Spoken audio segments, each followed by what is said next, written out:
ஆபகுக் 3ஆம் அதிகாரம் 12-13 வசனங்களை படிக்கும்போது, When we read Habakkuk chapter 3 verse 12 and 13, Thou didst march through the land in indignation, thou didst thresh the heathen in anger, thou wentest forth for the salvation of thy people, even for salvation with thine anointed, thou woundest the head out of the house of the wicked, by discovering the foundation unto the neck. Selah. நீர் கோபத்தோடே பூமியில் நடந்தீர், நீர் கோபத்தோடே பூமியில் நடந்தீர், உக்கிரத்தோடே ஜாதிகளை போரடித்தீர். உமது ஜனத்தின் இரட்சிப்புக்காகவும் நீர் அபிஷேகம் பண்ணிவித்தவனின் இரட்சிப்புக்காகவுமே நீர் புறப்பட்டீர். உமது ஜனத்தின் இரட்சிப்புக்காகவும் நீர் அபிஷேகம் பண்ணிவித்தவனின் இரட்சிப்புக்காகவுமே நீர் புறப்பட்டீர். கழுத்தளவாக அஸ்திபாரத்தை திறப்பாக்கி துஷ்டனுடைய வீட்டில் இருந்த தலைவனை வெட்டினீர். சேலா.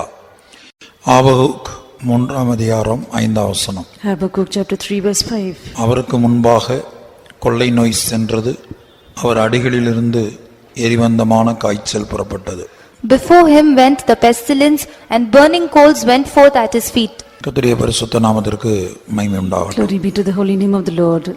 இந்த வேத வசனம் ஒரு தீர்க்கதரிசன வசனமாய் இருக்கிறது.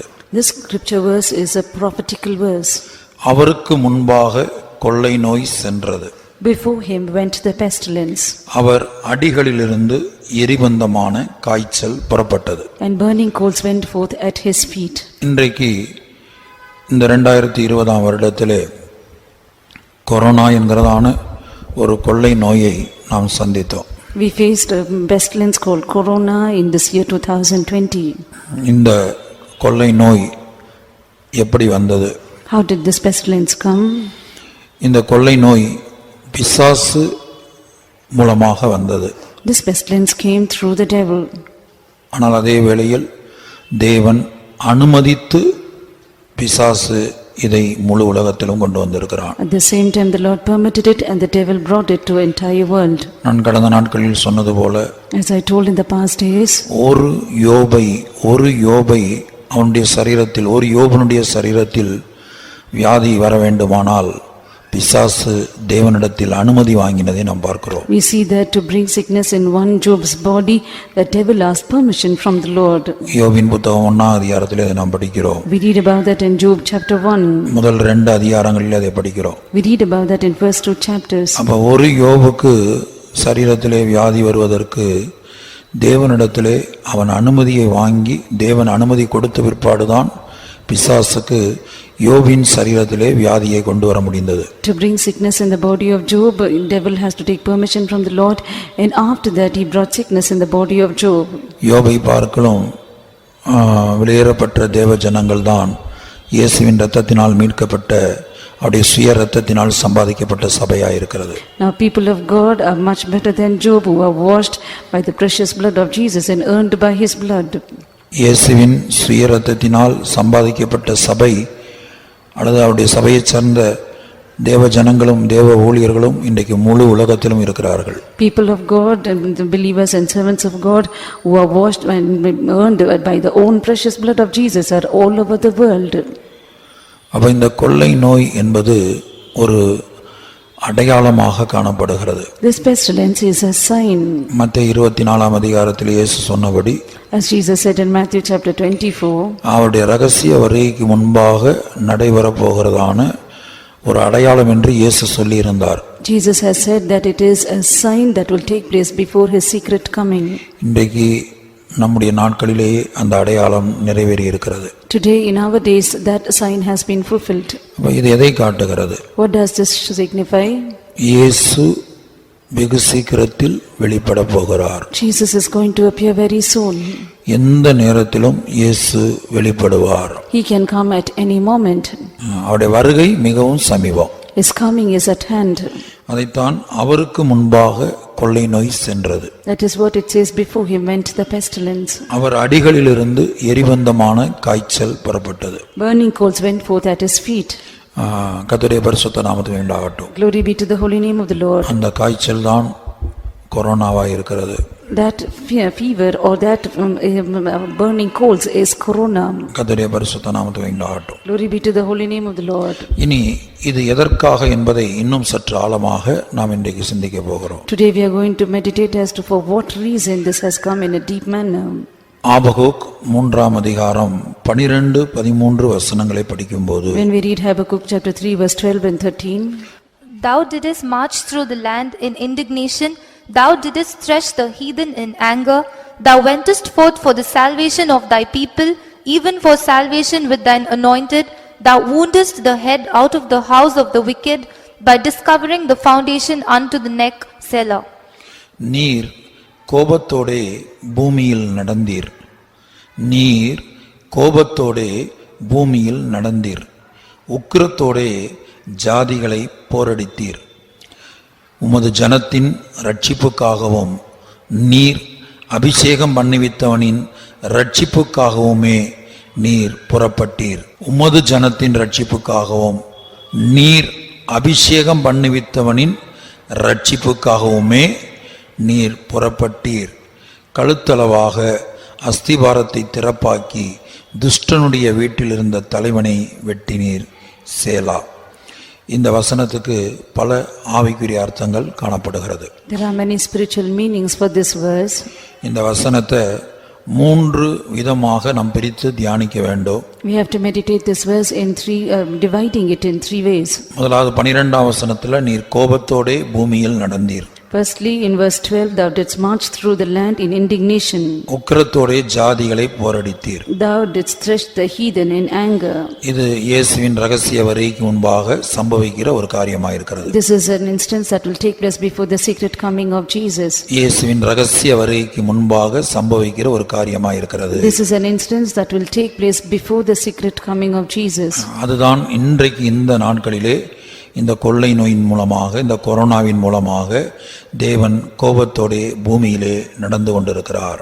With this pestilence corona, the Lord has walked or marched into the land with anger. உக்கிரத்தோடே ஜாதிகளை போரடித்துக் கொண்டிருக்கிறார். He has been threshing the heathen in anger. அப்ப அவருடைய கோபம் கொள்ளை நோயோடு நிற்காது. Now this anger of the Lord will not stop with the pestilence. இன்னும் பல காரியங்கள் சம்பவிக்கும் என்று இயேசு சொல்லியிருக்கிறார். Jesus had said that many other things will take place. இந்த கொள்ளை நோய் வேதனைகளுக்கு ஆரம்பம் என்று இயேசு சொன்னார். Jesus has said that this pestilence is the beginning of sorrows. மத்தேயு 24ஆம் அதிகாரத்திலே In Matthew chapter 24, வேதனைகளுக்கு இது ஆரம்பம். the beginning of sorrows. 8ஆம் வசனம். Verse 8. All these are the beginning of sorrows. 6ஆம் வசனத்தை வாசிக்கும்போது When we read in verse 6, And ye shall hear of wars and rumors of wars, see that ye be not troubled, for all these things must come to pass, but the end is not yet. யுத்தங்களையும் யுத்தங்களின் செய்திகளையும் கேள்விப்படுவீர்கள், கலங்காதபடி எச்சரிக்கையாயிருங்கள். இவைகளெல்லாம் சம்பவிக்க வேண்டியதே, ஆனாலும் முடிவு உடனே வராது. இவைகளெல்லாம் வேதனைகளுக்கு ஆரம்பம் என்று 8ஆம் வசனத்திலே படிக்கிறோம். கர்த்தருடைய பரிசுத்த நாமத்துக்கு உண்டாகட்டும். Glory be to the holy name of the Lord. அப்ப ரகசிய வருகைக்கு முன்பாக சில காரியங்கள் சம்பவிக்க வேண்டும் என்று இயேசு தீர்க்கதரிசனமாய் சொல்லியிருக்கிறார். Jesus has prophetically told that certain things before his secret coming have to come to pass. அவை என்னெல்லாம் சம்பவிக்க வேண்டும்? What all have to come to pass? 5ஆம் வசனத்துல அநேகர் வந்து என் நாமத்தை தரித்துக் கொண்டு நானே கிறிஸ்து என்று சொல்லி அநேகரை வஞ்சிப்பார்கள். For many shall come in my name, saying, I am Christ, and shall deceive many. அநேகர் வந்து என் நாமத்தை தரித்துக் கொண்டு Many shall come in my name, நானே கிறிஸ்து என்று சொல்லி saying, I am Christ, அநேகரை வஞ்சிப்பார்கள். and shall deceive many. இன்றைக்கு இந்த சம்பவம் பல இடங்களில் பல தேசங்கள்ல நிறைவேறி வருகிறது. Now this instance is taking place in many places in many ways. யுத்தங்களையும் யுத்தங்களின் செய்திகளையும் கேள்விப்படுவீர்கள். You shall hear about wars and rumors of wars. இன்றைக்கு பல்வேறு தேசங்களுக்கு, இந்தியாவுக்கும் சீனாவுக்கும், இந்தியாவுக்கும் பாகிஸ்தானுக்கும், இன்னும் பல்வேறு நாடுகள், ஒரு நாடுக்கும் மற்றொரு நாடுக்கும் யுத்த செய்திகளை நாம் கேள்விப்படுகிறோம். We have been hearing about war news about one country against the other country, India against China, and India and Pakistan. ஜனத்துக்கு விரோதமாய் ஜனம் எழும்போம். Nation against nation. ராஜ்யத்துக்கு விரோதமாய் ராஜ்யம் எழும்போம். Kingdom against kingdom.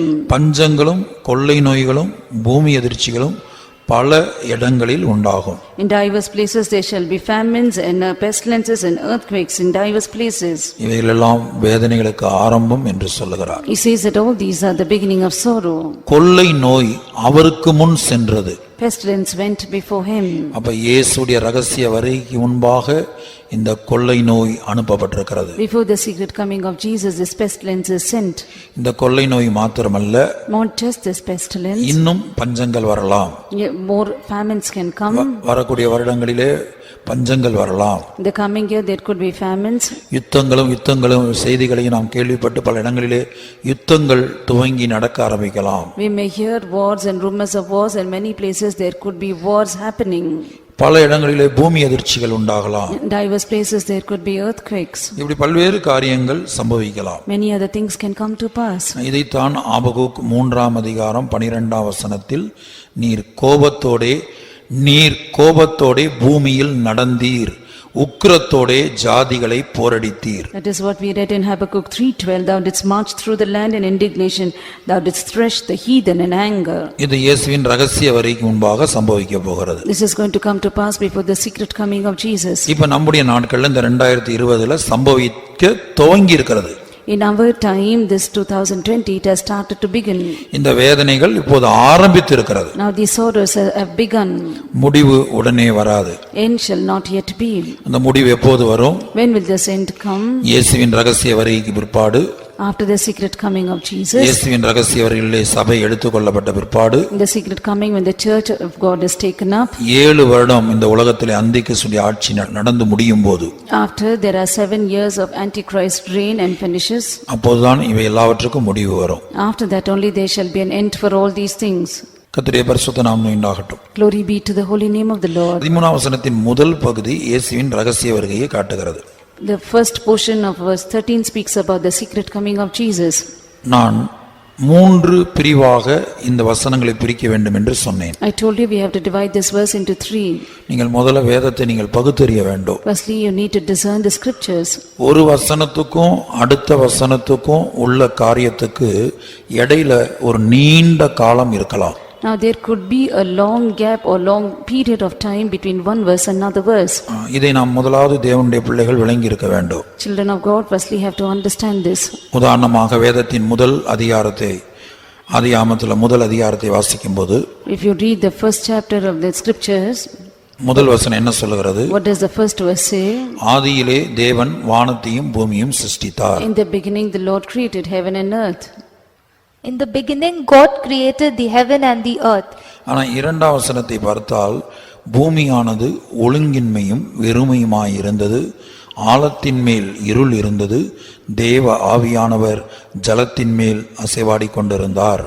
And the earth was without form and void, and darkness was upon the face of the deep, and the Spirit of God moved upon the face of the waters. இந்த முதல் வசனத்துக்கும் 2ஆம் வசனத்துக்கும் அது கண்டினியூஸா நடக்கவில்லை, தொடர்ச்சியாய் நடக்கவில்லை. Now with the first verse and second verse there is no continuation in between. ஆகவே தான் நீங்கள் பல ஆங்கில வேதத்துல பாத்தீங்கன்னா முதல் வசனம் எழுதிட்டு ஒரு பெரிய கொஞ்சம் கேப் விட்டு 2ஆம் வசனம் ஆரம்பித்திருக்கும். In many of the English Bibles we see that after the first verse there is a gap and then the second verse. அப்ப இதனுடைய அர்த்தம் என்ன?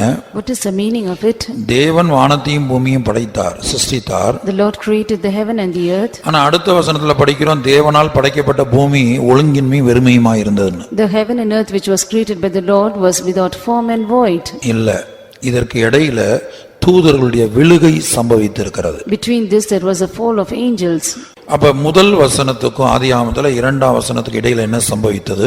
Now from the between first verse and second verse in Genesis chapter 1 what took place? தூதர்களில் சிலர் விழுந்து பிசாசுகளாய் மாறினார்கள். Some of them of the angels they fell and became devils. அதனால தான் பூமியானது ஒழுங்கின்மையும் வெறுமையுமாய் மாறினது. That is why the earth became without form and void. ஆழத்தின் மேல் இருள் இருந்தது. There was darkness upon the deep. தூதனுடைய விழுகைக்கு பிற்பாடு After the fall of the angels, தேவன் இந்த பூமியை மறுபடியும் புதுப்பிக்கிறார். The Lord renews this world. அதைத்தான் 3ஆம் வசனத்திலிருந்து படிக்கிறோம். That is what we read from verse 3. 3ஆம் வசனத்திலிருந்து நாம் படிக்கிற காரியங்கள், That which we read from verse 3, விழுந்து போன தூதன் நிமித்தமாக because of the fallen angels, ஒழுங்கின்மையுமாய் வெறுமையுமாய் மாறிப்போன இந்த பூமியை this earth which was without form and void, ஆவியானவர் ஜலத்தின் மேல் அசைவாடி The Spirit of the Lord moved upon the waters. ஒரு ஒழுங்குக்குள் அவர் கொண்டு வருவதைத்தான் 3ஆம் வசனத்திலிருந்து பார்க்கிறோம். From verse 3 we see that he brings into a form. அதுபோல வேதத்துல பல இடங்கள்ல நாம் படிக்கும்போது When we did in different places in the scriptures, விசேஷமா இன்றைய தினத்துல நாம் தியானிக்கிற சம்பவங்கள் எல்லாம் especially whatever we are meditating the present incidences, முதலாம் வசனத்துக்கும் அடுத்த வசனத்துக்கும் இடையில ஒரு காலம் இருக்கிறது. from the first verse and the second verse there is a period. முந்தின வசனத்துக்கும் பிந்தின வசனத்துக்கும் இடையில ஒரு காலம் இருக்கிறது. Before the first verse and the second verse between there is a period. இதை நாம் தெளிவாக விளங்கிக் கொள்ள வேண்டும். We need to understand this well. இப்ப நாம் மறுபடியும் ஆபகுக்கு 3ஆம் அதிகாரத்துக்கு திரும்பும்போது When we turn back to Habakkuk chapter 3 3:12 Thou didst march through the land in indignation, thou didst thresh the heathen in anger. கர்த்தருடைய பரிசுத்த நாமம் உண்டாகட்டும். Glory be to the holy name of the Lord. அப்ப இந்த அவர் கோபத்தோடு நடந்தார் என்பது அவருடைய ரகசிய வருகைக்கு முன்பாக சம்பவிக்கிற சம்பவமாக இருக்கிறது. He marched with indignation means that it's taking place before his secret coming. ஆனால் 13ஆம் வசனத்தின் ஆரம்பம் But the beginning of the 13th verse அவருடைய ரகசிய வருகையை காட்டுகிறது. speaks about his secret coming. 13ஆம் வசனத்தின் ஆரம்பத்தில் என்று சொன்னால் உம்மது ஜனத்தின் ரட்சிப்புக்காகவும் நீர் அபிஷேகம் பண்ணுவித்தவனின் ரட்சிப்புக்காகவுமே நீர் புறப்பட்டீர். Thou wentest forth for the salvation of thy people, even for the salvation with thine anointed. Thou wentest forth for the salvation of thy people, even for the salvation with thine anointed.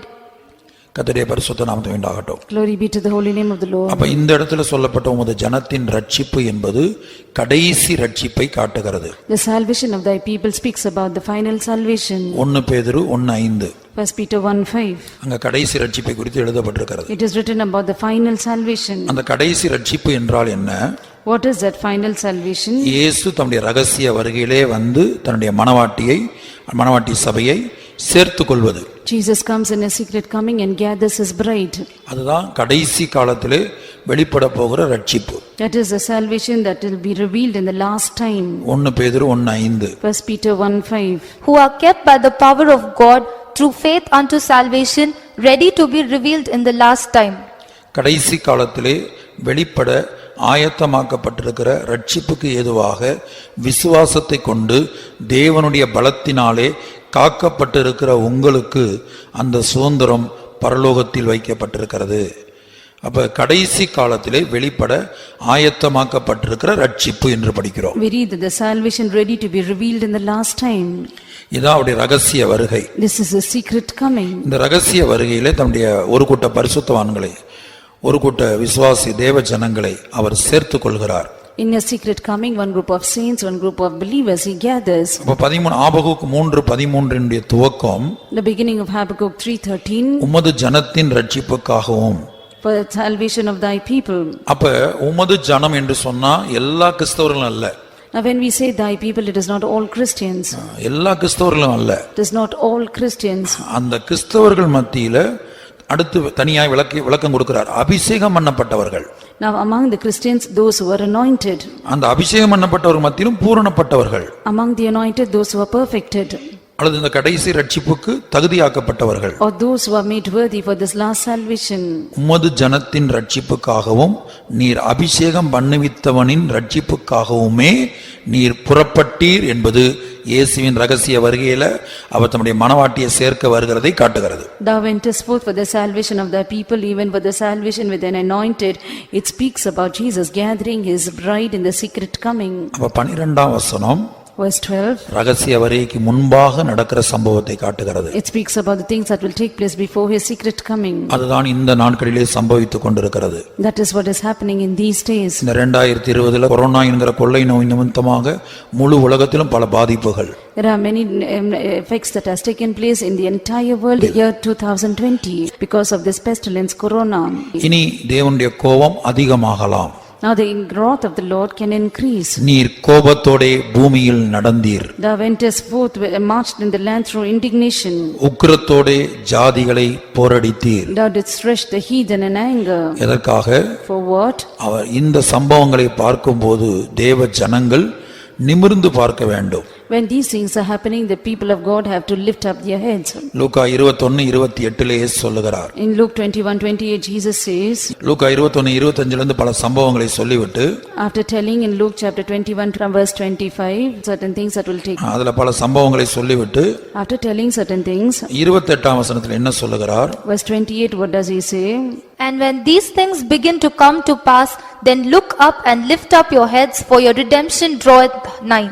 இவைகள் சம்பவிக்க தொடங்கும்போது உங்கள் மீட்பு சமீபமாய் இருப்பதால் நீங்கள் நிமிர்ந்து பார்த்து உங்கள் தலைகளை உயர்த்துங்கள் என்றார். இந்த பூமியில் நடக்கிற சம்பவங்களை பார்க்கும்போது அது கொள்ளை நோயாயிருக்கட்டும், பஞ்சமாயிருக்கட்டும், யுத்தங்களின் செய்தியாயிருக்கட்டும், Now whatever is happening in the world, whether it be pestilence or famine or earthquakes, யுத்தங்களின் or செய்தியாயிருக்கட்டும், it could be the wars and rumors of wars. இதெல்லாம் கேள்விப்படும்போது When you hear all these things, தேவன் கோபத்தோடு பூமியில் நடக்க துவங்கிவிட்டார். the Lord has started to march in the land with indignation. உக்கிரத்தோடு ஜாதிகளை போரடிக்க துவங்கிவிட்டார். He has started to thresh the nations with anger. இனி எந்த நேரத்திலும் தமது ஜனத்தின் ரட்சிப்புக்காகவும் தான் அபிஷேகம் பண்ணிவித்தவனின் ரட்சிப்புக்காகவும் அவர் வெளிப்படுவார். Anytime he can be manifested to the salvation of his people, even as anointed. என்பதை நாம் விளங்கிக் கொள்ள வேண்டும். This we need to understand. இது அவருடைய ரகசிய வருகையை காட்டுகிறது. This speaks about a secret coming. உமது ஜனத்தின் ரட்சிப்புக்காகவும் நீர் அபிஷேகம் பண்ணுவித்தவனின் ரட்சிப்புக்காகவுமே நீர் புறப்பட்டீர். Thou wentest forth for the salvation of thy people, even for the salvation of thine anointed. இது அவருடைய ரகசிய வருகையை காட்டுகிறது. It speaks about a secret coming. இனி இந்த வசனத்துடைய மூன்றாவது பகுதியை நாம் பார்க்கும்போது, When we see the third aspect of this verse, கழுத்தளவாக அஸ்திபாரத்தை திறப்பாக்கி துஷ்டனுடைய வீட்டிலிருந்த தலைவனை வெட்டினீர் சேலா. thou woundest the head out of the house of the wicked by discovering the foundation unto the neck, Selah. இந்த இடத்துல ஒரு துஷ்டனுடைய வீடை பார்க்கிறோம். Here we see the house of the wicked. இயேசுவின் ரகசிய வருகையிலே மணவாட்டி சபை எடுத்துக்கொள்ளப்பட்ட பிற்பாடு, The secret coming of Jesus after the bridal church is caught up, இந்த உலகம் ஒரு துஷ்டனுடைய வீடாக மாறுகிறது. this whole world will become the house of the wicked. 7 வருட காலம் இந்த மொத்த உலகமும் ஒரு துஷ்டனுடைய வீடாக மாறுகிறது. 7 years of period, this world will become the house of the wicked. அந்த துஷ்டன் தான் அந்தி கிறிஸ்து. That wicked is Antichrist. அந்த துஷ்டன் தான் பிசாசு. That wicked is a devil. அந்த பிசாசு என்ன செய்கிறான்? What does the devil do? ஒரு அந்தி கிறிஸ்துவை எழுப்பி அந்த அந்தி கிறிஸ்துவுக்கு இந்த மொத்த உலகத்தையும் கொடுத்து விடுகிறான். He raises up an Antichrist and gives his entire world to him. 7 வருட காலம். 7 years. இது இயேசுவின் ரகசிய வருகைக்கு பிற்பாடு நடக்கக்கூடிய 7 வருட உபத்திரவ காலத்தை காட்டுகிறது. It speaks about the 7 years of tribulation that will take place after the secret coming of Jesus. அப்ப அதன் முடிவில் துஷ்டனுடைய வீட்டிலிருந்து தலைவனை வெட்டினீர் என்று படிக்கிறோம். We read that after the 7 years thou woundest the head of the house of the wicked. அது அர்மகதோன் யுத்தத்துல வெளிப்படுத்தல் 19ஆம் அதிகாரத்துல, In Revelation chapter 9 in the battle of Armageddon, 19ஆம் அதிகாரம் 15ஆம் வசனத்தை வாசிப்போம். Revelation 19:15. And out of his mouth goeth a sharp sword, that with it he should smite the nations, and he shall rule them with a rod of iron, and he treadeth the winepress of the fierceness and wrath of Almighty God. புறஜாதிகளை வெட்டும்படிக்கு அவருடைய வாயிலிருந்து கூர்மையான பட்டயம் புறப்படுகிறது. இருப்புக்கோலால் அவர்களை அரசாளுவார். அவர் சர்வ வல்லமையுள்ள தேவனுடைய உக்கிர கோபமாகிய மது உள்ள ஆளையை மிதிக்கிறார்.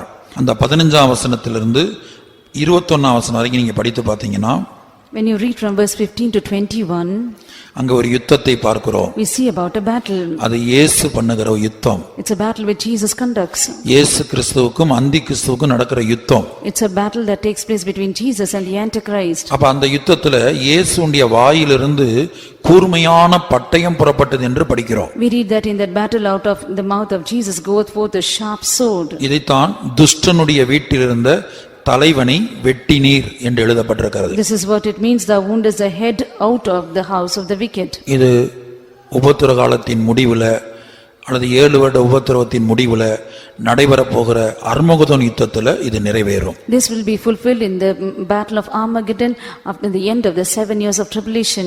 அப்ப ஆபகுக் 3ஆம் அதிகாரம் Habakkuk chapter 3 12-13 வசனங்கள்ல verses 12 and 13, நாம் 3 காலங்களை பார்க்கிறோம். we see a 3 period. அப்ப முதல் காலம் இப்ப நாம் ஜீவிக்கிற காலம் கிருபையின் காலம். The first period is the period of grace that we are living. நீர் கோபத்தோடே பூமியில் நடந்தீர். Thou didst march through the land in indignation. உக்கிரத்தோடே ஜாதிகளை போரடித்தீர். Thou didst thresh the nations with anger. இது எப்ப சம்பவிக்கும்? When will this take place? கிருபையின் காலம் முடிய போற நேரத்துல, The end of the period of grace. இயேசுவின் ரகசிய வருகைக்கு சற்று முன்பாக, Little before the secret coming of Jesus. அது சில வருஷங்களா இருக்கலாம், It could be some years, சில மாதங்களா இருக்கலாம், it could be some months. சில வருஷங்களுக்கு முன்பாக இது நடக்கலாம். It can take place before certain years. இப்ப இந்த 2020 நம் கண்களால பார்த்து விட்டோம். We saw that with our eyes in year 2020. இதைத்தான் ஆபகுக் 3:5 கொள்ளை நோய் அவருக்கு முன் சென்றது. That is what we read in Habakkuk 3:5, the pestilence went before him. கொள்ளை நோய் அவருக்கு முன் சென்றது, இயேசு அவருக்கு பின்பு வருகிறார். Before him went pestilence and Jesus is coming after. இயேசு கொள்ளை நோய்க்கு பின்பு வருகிறார், கொரோனாவுக்கு பின்பு வருகிறார். Jesus comes after the pestilence, after corona. அப்ப இந்த கொள்ளை நோய் தான் 12ஆம் வசனம், கோபத்தோடே நீர் கோபத்தோடே பூமியில் நடந்தீர். Now this pestilence is the anger of the Lord, that he marched with indignation. உக்கிரத்தோடே ஜாதிகளை போரடித்தீர். Thou didst thresh the heathen with anger. இந்த கொள்ளை நோய் தான். This is that pestilence. இந்த கொள்ளை நோயும் இயேசு சொல்லுகிறார் மத்தேயு 24, இது வேதனைகளுக்கு ஆரம்பம். In Matthew 24, Jesus says this pestilence is the beginning of sorrows. முடிவு உடனே வராது. End shall not yet come. முடிவு எப்போது வரும்? When will the end come? Habakkuk 3:13 படி, According to Habakkuk 3:13, துஷ்டனுடைய வீட்டில் இருந்த தலைவனை இயேசு எப்போது பட்டயத்தால் வெட்டுகிறாரோ அப்போதான் முடிவு வரும். when Jesus he wounds the head of the out of the house of the wicked through the sword, only then the end will come. முடிவு எப்போது வரும்? When will the end come? துஷ்டனுடைய வீட்டில் இருந்த தலைவனை, அதாவது அந்தி கிறிஸ்துவை எப்போது ஆண்டவர் பட்டயத்தினால் வெட்டுகிறாரோ அப்போது இதற்கு முடிவு வரும். When the Lord wounds the head out of the house of the wicked through his sword, that is the Antichrist, only then the end will come. அது வரைக்கும் கொள்ளை நோய் வரும். Till then there will be pestilence. அடுத்து பஞ்சங்கள் வரும். Next is famines.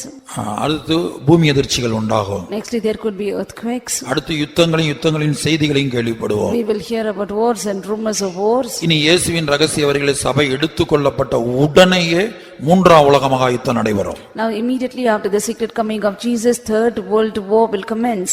கர்த்தருடைய பரிசுத்த நாமத்துக்கு உண்டாகட்டும். Glory be to the holy name of the Lord. மறுபடியும் நாம் இங்கே திரும்பவும் இந்த 3 பிரிவாக நாம் பார்க்கிறோம். Therefore we read these verses in 3 divisions. 12ஆம் வசனம் Verse 12, இன்றைக்கு நம்முடைய நாட்களிலே சம்பவிக்க தொடங்கி விட்டது. it has started to begin in our days. கொள்ளை நோய்கள் முழு உலகத்தில் வந்து அநேகர் மரித்து கொண்டிருக்கிறார்கள். Now this pestilence came to the entire world and many died. அவர்கள் எப்படி மரிப்பார்கள்? How will they die? எவ்வளவு பேர் மரிப்பார்கள்? How many of them will die? அதை எசேக்கியேலின் புத்தகத்திலே படிக்கிறோம். We read in the book of Ezekiel. எசேக்கியேல் 6ஆம் அதிகாரத்துல, Ezekiel chapter 6. நான் துவக்கத்தில் சொன்னது போல, As I told in the beginning, முந்தின வசனத்துக்கும் பிந்தின வசனத்துக்கும் காலங்கள் நாட்கள் வித்தியாசம் இருக்கிறது. the first verse and the second verse, there will be a gap between that. கர்த்தருடைய பரிசுத்த நாமம் உண்டாகட்டும். Glory be to the holy name of the Lord. எசேக்கியேல் 5ஆம் அதிகாரம் Ezekiel chapter 5, 11 12 வசனங்களை வாசிப்போம். 13 வரைக்கும் வாசிங்க. 11 till 13. Wherefore, as I live, said the Lord God, surely because thou hast defiled my sanctuary with all thy detestable things and with all thine abominations, therefore will I also diminish thee, neither shall mine eye spare, neither will I have any pity. A third part of thee shall die with the pestilence and with famine, and shall be consumed in the midst of thee, and a third part shall fall by the sword round about thee, and I will scatter a third part into all the winds, and I will draw out a sword after them. Thus shall mine anger be accomplished, and I will cause my fury to rest upon them, and I will be comforted, and they shall know that I the Lord have spoken it in my zeal, when I have accomplished my fury in them. முதலாவது எசேக்கியேல் 5ஆம் அதிகாரம் 11 முதல், ஆதலால் சீ என்று இகழப்படத்தக்கதும் அருவருக்கப்படத்தக்கதுமான உன் கிரியைகளால் நீ என் பரிசுத்த ஸ்தலத்தை தீட்டுப்படுத்தினபடியால் என் கண் உன்னை தப்பவிடாது. நான் உன்னை குறுகி போக பண்ணுவேன், நான் இறங்க மாட்டேன். இதை என் ஜீவனை கொண்டு சொல்லுகிறேன் என்று கர்த்தராகிய ஆண்டவர் உரைக்கிறார். இனி கவனிங்க 12ஆம் வசனத்தில், உன்னிலே 1/3 கொள்ளை நோயால் சாவார்கள். உன்னிலே 1/3 கொள்ளை நோயால் சாவார்கள். பஞ்சத்தாலும் உன் நடுவிலே மடிந்து போவார்கள். 1/3 உன்னை சுற்றிலும் இருக்கிற பட்டயத்தால் வெட்டுண்டு விழுவார்கள். 1/3 நான் சகல திசைகளிலும் சிதறிப்போக பண்ணி அவர்கள் பின்னே பட்டயத்தை உருவுவேன். இப்படி என் கோபம் நிறைவேறும். இப்படி நான் என் உக்கிரத்தை அவர்கள் மேல் தங்க பண்ணுகிறதினால் என்னை ஆற்றிக்கொள்வேன். நான் என் உக்கிரத்தை அவர்களில் நிறைவேற்றும் போது கர்த்தராகிய நான் என் வைராக்கியத்திலே இதை பேசினேன் என்று அறிவார்கள். எசேக்கியேல் 5:16-17. When I shall send upon them the evil arrows of famine, which shall be for their destruction, and which I will send to destroy you, and I will increase the famine upon you, and will break your staff of bread. Verse 17. So will I send upon you famine and evil beasts, and they shall bereave thee, and pestilence and blood shall pass through thee, and I will bring the sword upon thee. I the Lord have spoken it. உங்களை அழிப்பதற்கு நான் அனுப்பும் அழிவுக்கு ஏதுவான பஞ்சத்தின் கொடி அம்புகளை நான் அவர்களுக்குள்ளே எய்யும் போது நான் பஞ்சத்தை உங்கள் மேல் அதிகரிக்க பண்ணி உங்கள் மேல் உங்கள் அப்பம் என்னும் ஆதரவுக்கோலை முறித்து போடுவேன். பஞ்சத்தையும் உன்னை பிள்ளை இல்லாமல் போக பண்ணும் துஷ்ட மிருகங்களையும் உங்களுக்கு விரோதமாக அனுப்புவேன். கொள்ளை நோயும் இரத்தம் சிந்துதலும் உன்னில் சுற்றி திரியும். கொள்ளை நோயும் இரத்தம் சிந்துதலும் உன்னில் சுற்றி திரியும். பட்டயத்தை நான் உன்மேல் வரப்பண்ணுவேன். கர்த்தராகிய நான் இதை சொன்னேன் என்றார். அப்ப இதுல சில வசனங்கள் அவருடைய ரகசிய வரிக்கு முன்பாகவும், Now some of the verses that is before his secret coming. ரகசிய வரிக்கு பின்பாக சில வசனங்கள், இதே அதிகாரத்துல சில வசனங்கள் உபத்திர காலத்துல சம்பவிக்கும். Now the same verses in the same chapter will take place in the period of tribulation. அப்ப உபத்திர காலத்துல சம்பவிக்கக்கூடிய வசனம் 10ஆம் வசனத்தை வாசிப்போம். 9-10. Verse 9 and 10 will take place in the period of tribulation. And I will do in thee that which I have not done, and whereunto I will not do any more the like, because of all thine abominations. Therefore the fathers shall eat the sons in the midst of thee, and the sons shall eat their fathers, and I will execute judgments in thee, and the whole remnant of thee will I scatter into all the winds. நான் முன்பு செய்யாததும் இனி செய்யாதிருப்பதுமான விதமாய் உனக்கு உன் எல்லா அருவருப்புகள் நிமித்தம் செய்வேன். ஆதலால் உன் நடுவிலே பிதாக்கள் பிள்ளைகளை தின்பார்கள், பிள்ளைகள் பிதாக்களை தின்பார்கள். நான் உன்னில் நீதி செலுத்தி உன்னில் மீதியாயிருப்பவர்கள் எல்லாம் சகல திசைகளிலும் சிதறிப் போக பண்ணுவேன் என்று கர்த்தராகிய ஆண்டவர் சொல்லுகிறார். பிள்ளைகள் பிதாக்களை தின்பார்கள், பிதாக்கள் பிள்ளைகளை தின்பார்கள். Fathers shall eat the sons and sons shall eat the fathers. இது எப்போது சம்பவிக்கும்? When will this take place? இயேசு மார்க் 13ஆம் அதிகாரத்துல, In Mark chapter 13. உபத்திர காலத்துல எல்லாம் சம்பவிக்கும். It will take place in the period of tribulation. அந்திகிறிஸ்துவின் ஆட்சியின் போது இதெல்லாம் சம்பவிக்கும். In the reign of Antichrist, all these things will come to pass. Mark 13:12-13. Mark 13:12 and 13.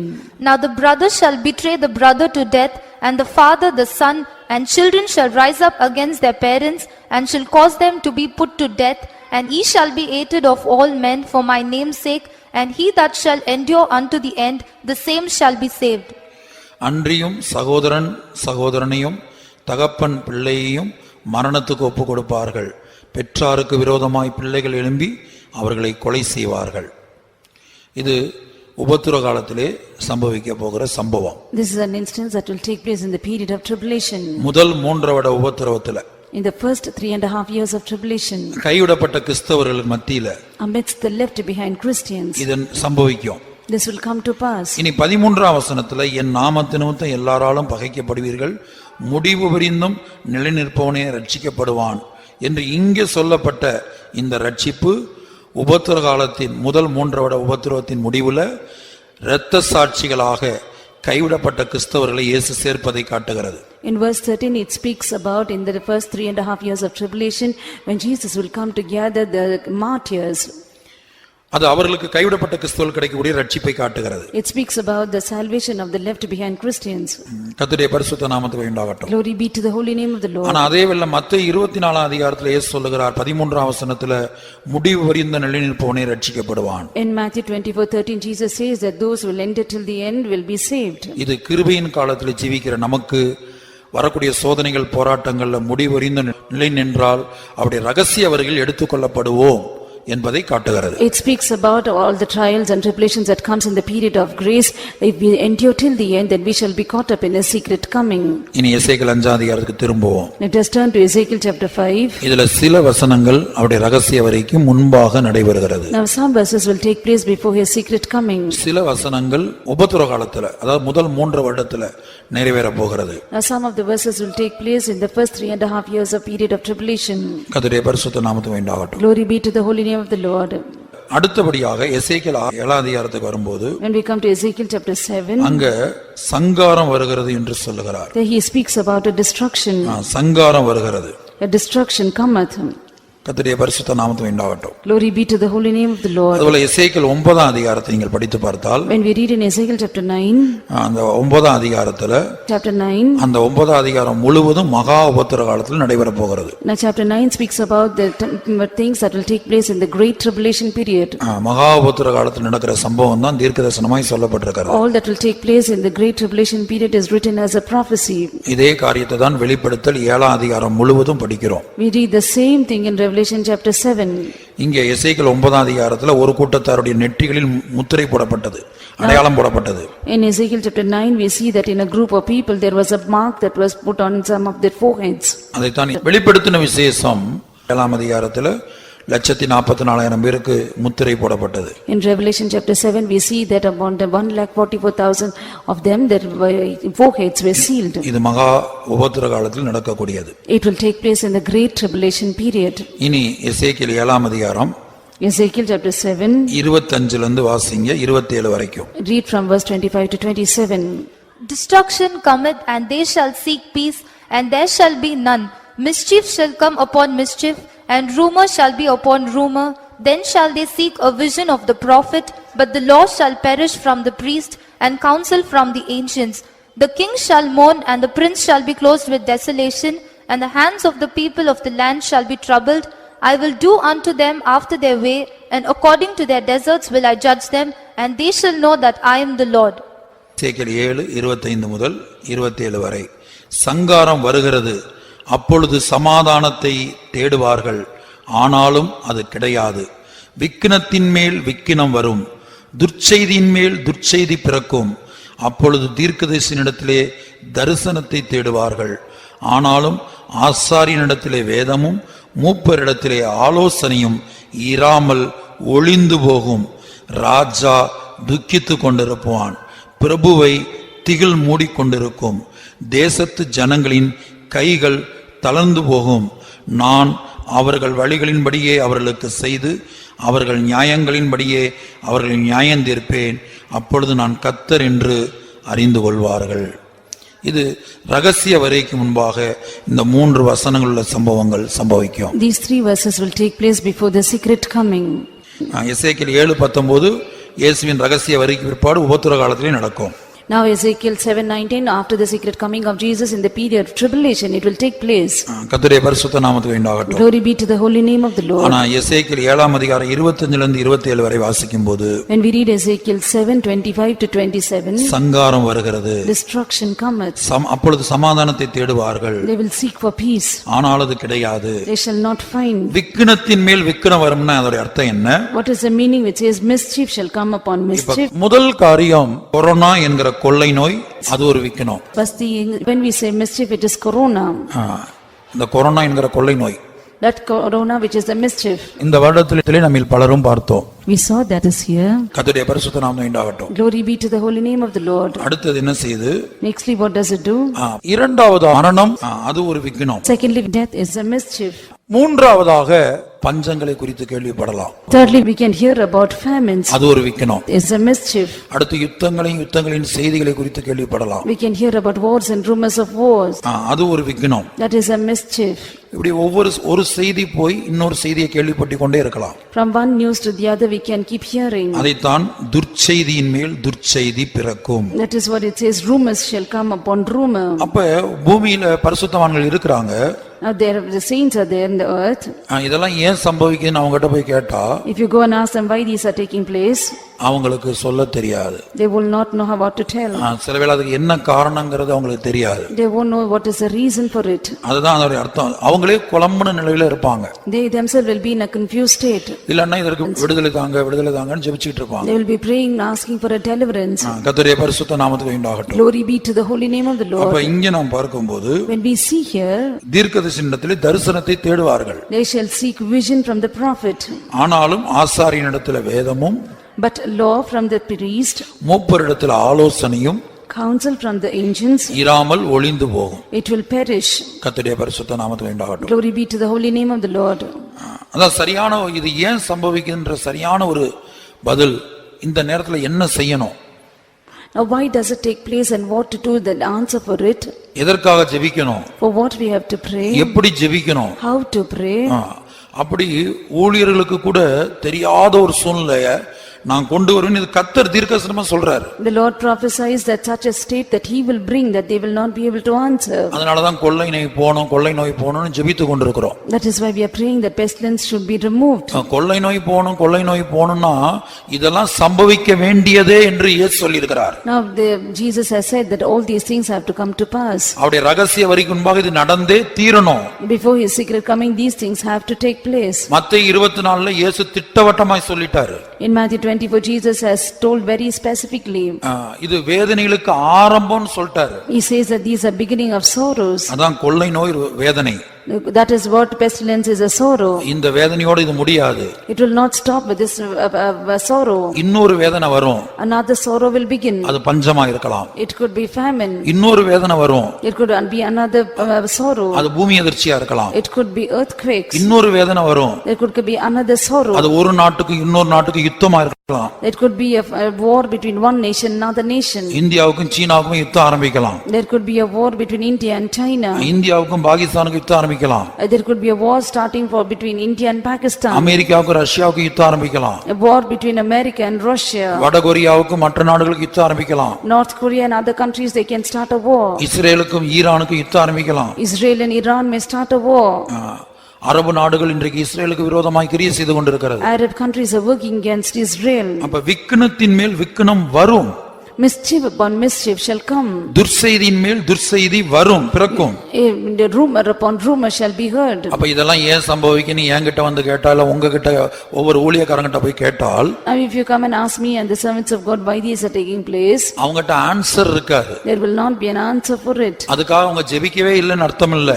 It does not mean that they have not prayed for it. அவங்களுக்கும் தேவனுக்கும் தொடர்பே இல்லைன்னு அர்த்தம் இல்ல. It does not mean that there is no intimacy between them and God. அவங்க எவ்வளவு ஜெபிச்சாலும், no matter how much they pray, இதெல்லாம் ஏன் சம்பவிக்குன்னு ஒரு தெளிவான விளக்கம் கிடைக்காது. there will not be a proper explanation as to why these things are taking place. அப்படி விளக்கம் கிடைக்காது என்று தீர்க்கதரிசனமா சொல்லி இருக்கிறார். He has told as a prophecy that there will not be an answer for it. அப்பொழுது தீர்க்கதரிசியினிடத்திலே தரிசனத்தை தேடுவார்கள்.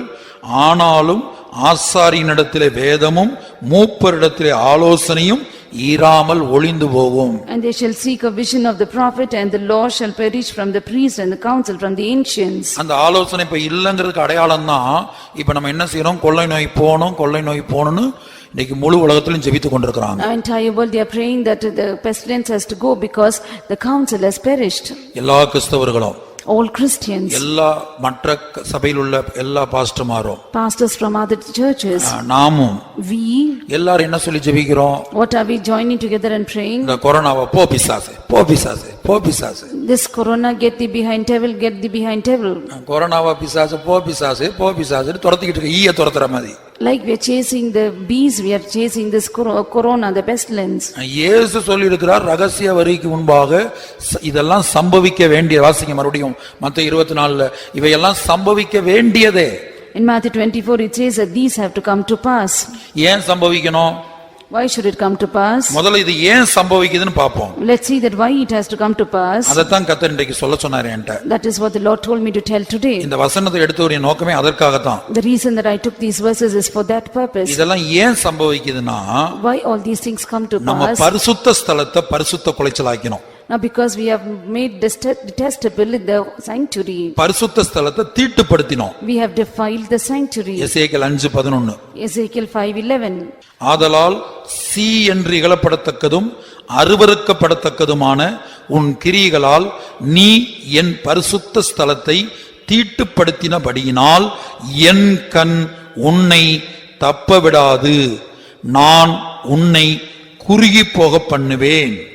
Wherefore, as I live, said the Lord God, surely because thou hast defiled my sanctuary with all thy detestable things and with all thine abominations, therefore will I also diminish thee, neither shall mine eye spare, neither will I have pity any. நான் இறங்க மாட்டேன். I will not have pity.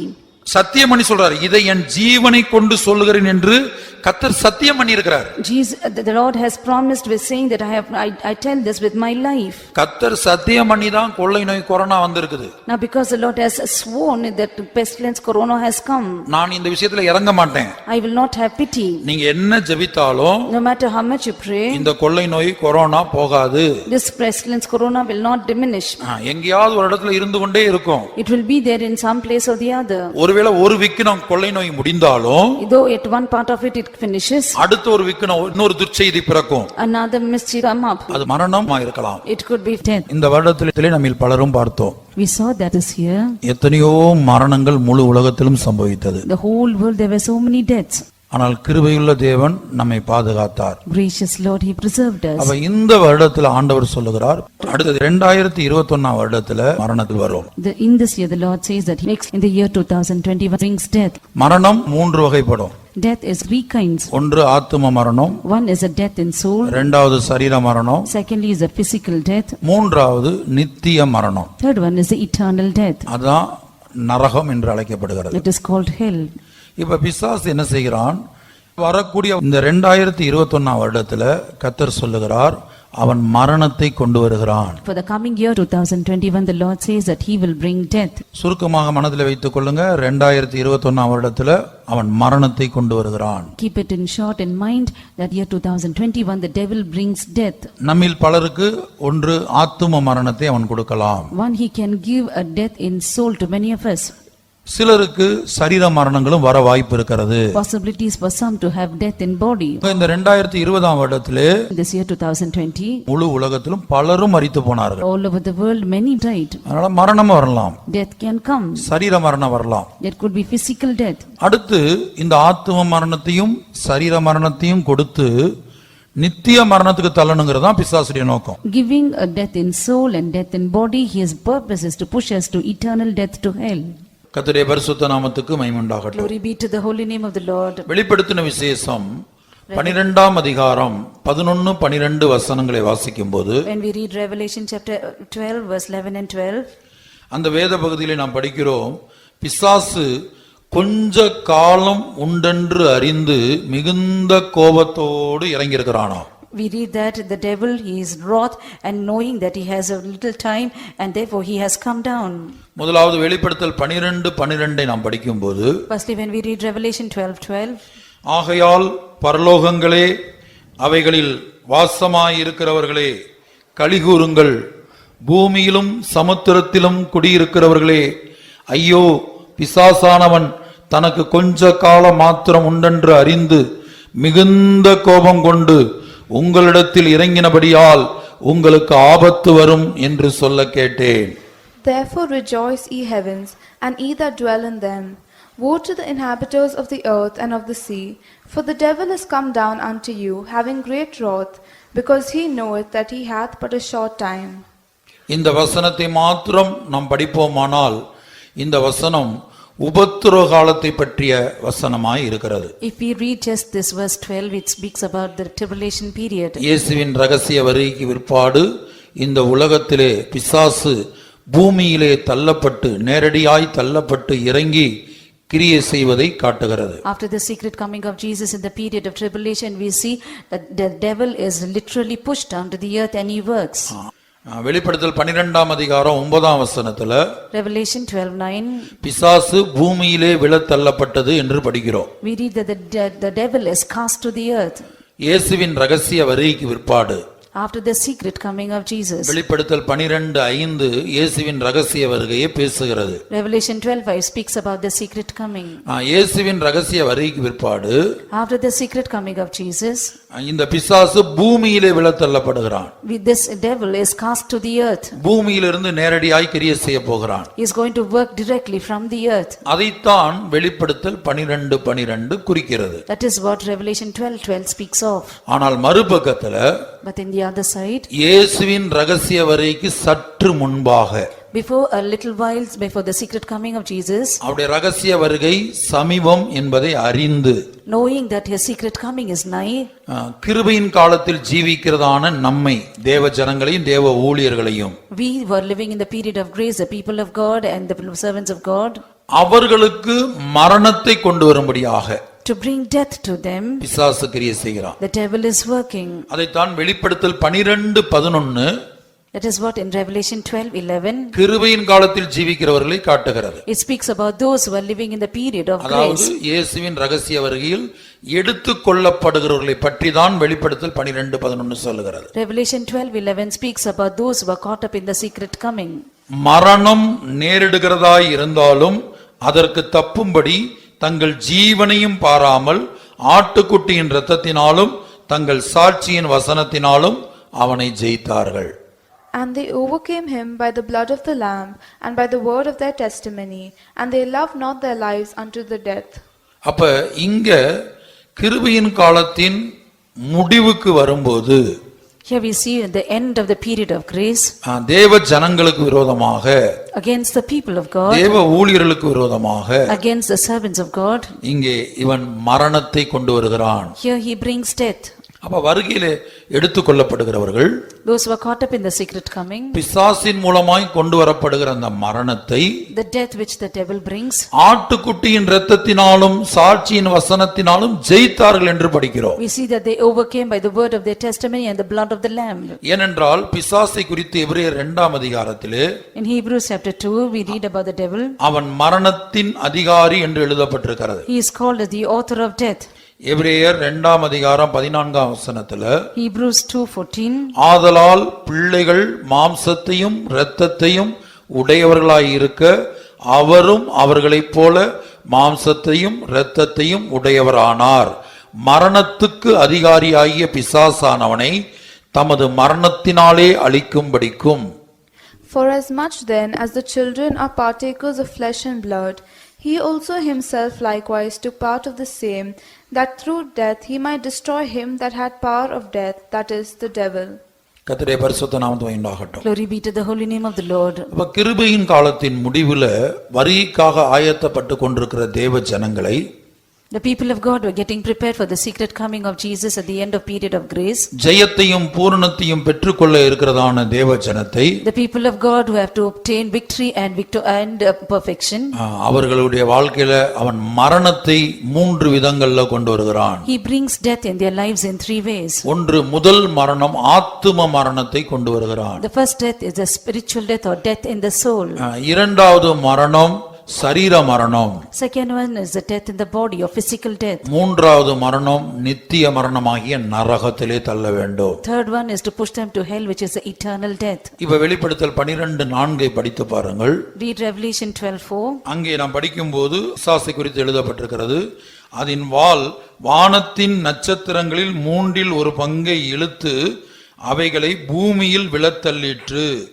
பிரசவ வேதனைப்படுகிற அந்த ஸ்திரீ பிள்ளை பெற்ற உடனே அவளுடைய பிள்ளையை பட்சித்து போடும்படிக்கு அந்த வலு சர்ப்பம் அவளுக்கு முன்பாக நின்றது. And his tail drew the third part of the stars of heaven, and did cast them to the earth.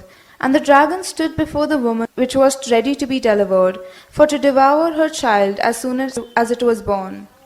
கர்த்தருடைய பரிசுத்த நாமத்துக்கு உண்டாகட்டும். Glory be to the holy name of the Lord. அப்ப இந்த 4ஆம் வசனத்துல இந்த சொல்லப்பட்ட வலு சர்ப்பம் என்பது நீங்க 9ஆம் வசனத்துல படிச்சீங்கன்னா அதுதான் பிசாசு என்று எழுதப்பட்டிருக்கிறது. இந்த வலு சர்ப்பம் தான் பிசாசு.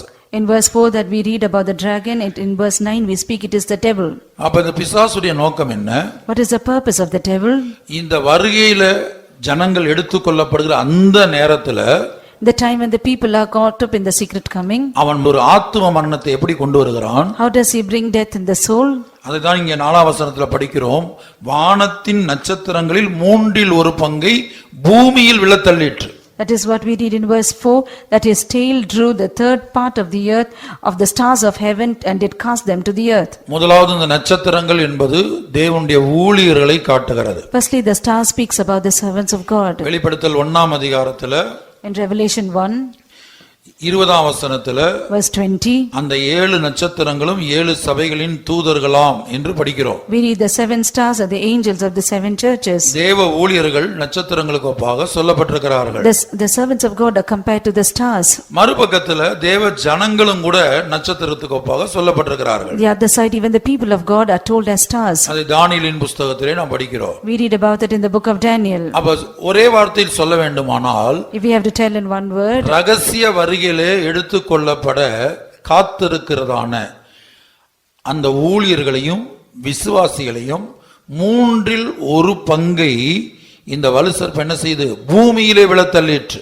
now those who are waiting for the secret coming of Jesus Christ, the people of God and the servants of God, one of the third part was pushed to the earth by the devil with his tail. அதோட அர்த்தம் பூமிக்குரிய சிந்தை உடையவர்களாக. The meaning of it is to be made them as mindful of earth. அவருடைய ரகசிய வருகையின் போது When we say a secret coming, பூமிக்குரிய சிந்தை உடையவர்களாய் மாற்றி விடுகிறது. it makes them as earthly minded. இதைத்தான் இயேசு லூக்கா 21:34 சொல்லுகிறார். The same thing Jesus says in Luke 21:34. இயேசுவின் ரகசிய வருகையின் போது அந்த நாளின் போது நீங்கள் லௌகீக கவலைகளால் அல்லது பூமிக்குரிய காரியங்களால் கவலைப்பட்டு பாரம் அடையாதபடிக்கு எச்சரிக்கையாயிருங்கள். That's what Jesus says, take heed to yourself lest your hearts be overcharged with surfeiting and drunkenness. Luca 21:34. Luke 21:34. உங்கள் இருதயங்கள் பெருந்திண்டியினாலும் வெறியினாலும் லௌகீக கவலைகளினாலும் பாரம் அடையாதபடிக்கும் நீங்கள் நினையாத நேரத்தில் அந்த நாள் உங்கள் மேல் வராதபடிக்கும் எச்சரிக்கையாயிருங்கள். And take heed to yourselves, lest at any time your hearts be overcharged with surfeiting and drunkenness, and cares of this life, and so that day come upon you unawares. அப்ப பிசாசு எப்படி மரணத்தை கொண்டு வருகிறான்? How does the devil bring death? தனக்கு கொஞ்ச காலம் உண்டென்று அறிந்து Knowing that he has a short while, கிருபையின் காலத்தில் ஜீவிக்கிற ஜனங்களை the people of God were living in the period of grace. ஜெயத்தை நோக்கி கடந்து போய் கொண்டிருக்கிற ஜனங்களை, People were going towards victory. பூரணத்தை அடைய இருக்கிற ஜனங்களை, People who have to attain perfection, எதிர்பாராத நேரத்துல in an unexpected time, மரணத்தை கொண்டு வருகிறான். ஆத்தும மரணத்தை கொண்டு வருகிறான். he brings death in their soul, பூமியிலே விழத்தள்ளி பூமிக்குரிய சிந்தையுடையவர்களாய் மாற்றி விடுகிறான். casts them to the earth and makes them earthly minded. உலக பிரகாரமான காரியங்களை குறித்து கவலைப்பட்டு கலங்க வைக்கிறான். Be careful about the things of the world and makes them troubled. அப்போது என்ன சம்பவிக்கிறது? What takes place at then? வருகையிலே கைவிடப்பட வேண்டிய சூழ்நிலை உண்டாகலாம். A situation to be left behind in the secret coming can take place. ஆத்தும மரணம் முதலாவது கொண்டு வருகிறான். He brings spiritual death or death in the soul first. இரண்டாவது சரீர மரணத்தை கொண்டு வருகிறான். Secondly, he brings death in the body or physical death. மூன்றாவது நித்திய மரணமாகிய நரகத்திலே தள்ள வேண்டும். Thirdly, to cast them to hell, the eternal death. இதான் மெயின் பர்பஸ். என்னன்னா நரகத்திலே தள்ளணும். His main purpose is to cast into hell. அவனுடைய வாசஸ்தலம் நரகம், நித்திய நரகம். His dwelling place is eternal hell. அந்த இடத்துல எப்படியாயிலும் கொண்டு போய் என்னையும் உங்களையும் சேர்க்கணும். Somehow to take you and me and put us in that place. அதுதான் அவனுடைய நோக்கம். That is his purpose. ஆனால் தேவ ஜனங்கள் என்ன செய்கிறார்கள்? What do the people of God do? ஆட்டுக்குட்டியின் இரத்தத்தினாலும் சாட்சியின் வசனத்தினாலும் அவனை ஜெயித்தார்கள். They overcame him by the blood of the lamb and the word of his testimony. அதற்காக தான் இந்த பிள்ளைகளை நல்ல இயேசுவின் இரத்தத்தை அறிக்கையிட வைத்து பல பயிற்சிக்க வேண்டும். Therefore you have to practice the children to confess the blood of Jesus well. நீங்கள் வீடுகளிலேயும் இதை பயிற்சிக்க வேண்டும். You have to practice it even in your houses. அடுத்து வசனத்தினால் பிள்ளைகளுடைய இருதயங்களையும் மனதையும் நிரப்ப வேண்டும். Fill the hearts and minds of the children with the word of God. வேற எந்த விதத்திலும் இந்த மரணத்தை நாம் ஜெயிக்க முடியாது. We cannot overcome this death in any other way. அதான் சரீர மரணத்தை கொரோனாவின் மூலமாய் கொண்டு வந்தான். He brought physical death through corona. பல்வேறு விதங்கள்ல இந்த மரணத்தை அவன் கொண்டு வருகிறான். He wants to bring death through many various other ways. இது ஒரு ஆபத்து காலம் It's a period of danger அல்லது தீங்கு நாட்கள். or evil days. இதைத்தான் நாம் அடுத்தது 2021 வருடத்துல பிசாசு அவன் மரணத்தை கொண்டு வருகிறான். Next, in the year 2021, the Lord says the devil brings death. அந்த மரணம் 3 வகைப்படும். And that death is of 3 types. மரணம் வேதத்துல பல வகையாக எழுதப்பட்டிருக்குது. Death is written in various ways in the scriptures. நான் 3 முக்கியமான மரணங்களை சொல்லுகிறேன். I tell 3 important deaths. ஒன்று ஆத்தும மரணம். The death in the soul. அது பாவம் செய்கிற ஆத்துமா சாகும் என்று படிக்கிறோம். We read the soul that sinneth shall die. ரோமர்ல பாவத்தின் சம்பளம் மரணம் என்று படிக்கிறோம். In Romans we read the wages of sin is death. அப்ப ஆத்துமா மரணம் முதலாவது. First one is death in the soul. அந்த ஆத்தும மரணத்தை கொண்டு வந்து Bringing that death in the soul. நம்முடைய ஆத்துமா மரித்த நிலவரத்தில் இருக்கும்போதே சரீர மரணத்தை கொண்டு வர பிரயாசப்படுகிறான். When our soul is in a dead state, he tries to bring physical death or death in the body. அல்லது இன்னொரு விதத்தில் சொல்ல போனால் நமக்கு சரீர மரணம் வரும்போது நம்முடைய ஆத்துமா மரித்த நிலவரத்தில் இருக்கும்படி பார்த்து கொள்ளுகிறான், பிரயாசப்படுகிறான். When physical death occurs, he makes sure that or he labors that our soul is in a dead state. ஏனென்றால் ஒன்றை விளங்கிக் கொள்ளுங்கள், ஆத்துமா மரித்த நிலவரத்தில் இருக்கும்போது சரீர மரணம் வந்துவிடுமானால், சரீரத்தில் மரிப்போமானால் அது நித்திய மரணமாகிய நரகத்தில் தள்ளப்படுவோம். One thing you should understand, when your physical death comes and your soul is in a dead state, definitely it will be an eternal death. எத்தனை வருடம் ஊழியத்தில் இருந்தாலும், No matter how many years we are in ministry, எத்தனை வருடம் விசுவாசிகளாக இருந்தாலும், how many years you are believers, நமக்கு சரீர மரணம் வரும்போது when physical death occurs, நம்முடைய ஆத்துமா மரித்ததாய் இருக்கக்கூடாது. our soul should not be in a dead state. உங்களுடைய வாழ்க்கையில எவ்வளவு விசேஷங்கள் இருந்தாலும், Though there are many excellencies in your life, நீங்க பிரமாணத்தை ஒரு சின்ன பிரமாணத்தை மீறினால், கீழ்ப்படியாக காட்டினால் ஆத்துமா மரித்து போகும். if you show a disobedience in a small law, your soul will die. எத்தனையோ விசேஷங்கள் உங்களுக்குள்ள இருக்கலாம். You may have many excellencies. சில பூரணங்களை நீங்கள் அடைந்து இருக்கலாம். You must have attained certain perfections. ஆனா கடைசி நேரத்துல சரீர மரணம் வர்ற நேரத்துல ஆத்துமா மரித்து போகுமானால், But in the last moment when physical death comes and your soul dies, அல்லது இன்னொரு விதத்துல ஆத்துமா மரித்திருக்கும் போது சரீர மரணம் வந்து விடுமானால், in other words, when your soul is dead and physical death comes, நித்திய மரணமாகிய நரகத்திலே தள்ளப்பட வேண்டும். have to be cast into the hell, which is the eternal death. அதை நாம் எப்போதும் மனதில் வைத்துக் கொள்ள We வேண்டும். should always bear this in mind. மரணத்தின் அதிகாரியாகிய பிசாசானவனையும், The devil who has the power of death, அடுத்து அவன் கொண்டு வரக்கூடிய மரணத்தையும், the death that he brings, மரணத்தின் அதிகாரியாகிய பிசாசானவனையும் அவன் கொண்டு வரக்கூடிய மரணத்தையும் நாம் ஜெயிக்க வேண்டுமானால் இயேசுவின் இரத்தம் வேண்டும். we need the blood of Jesus to overcome the power of death and the death which he brings.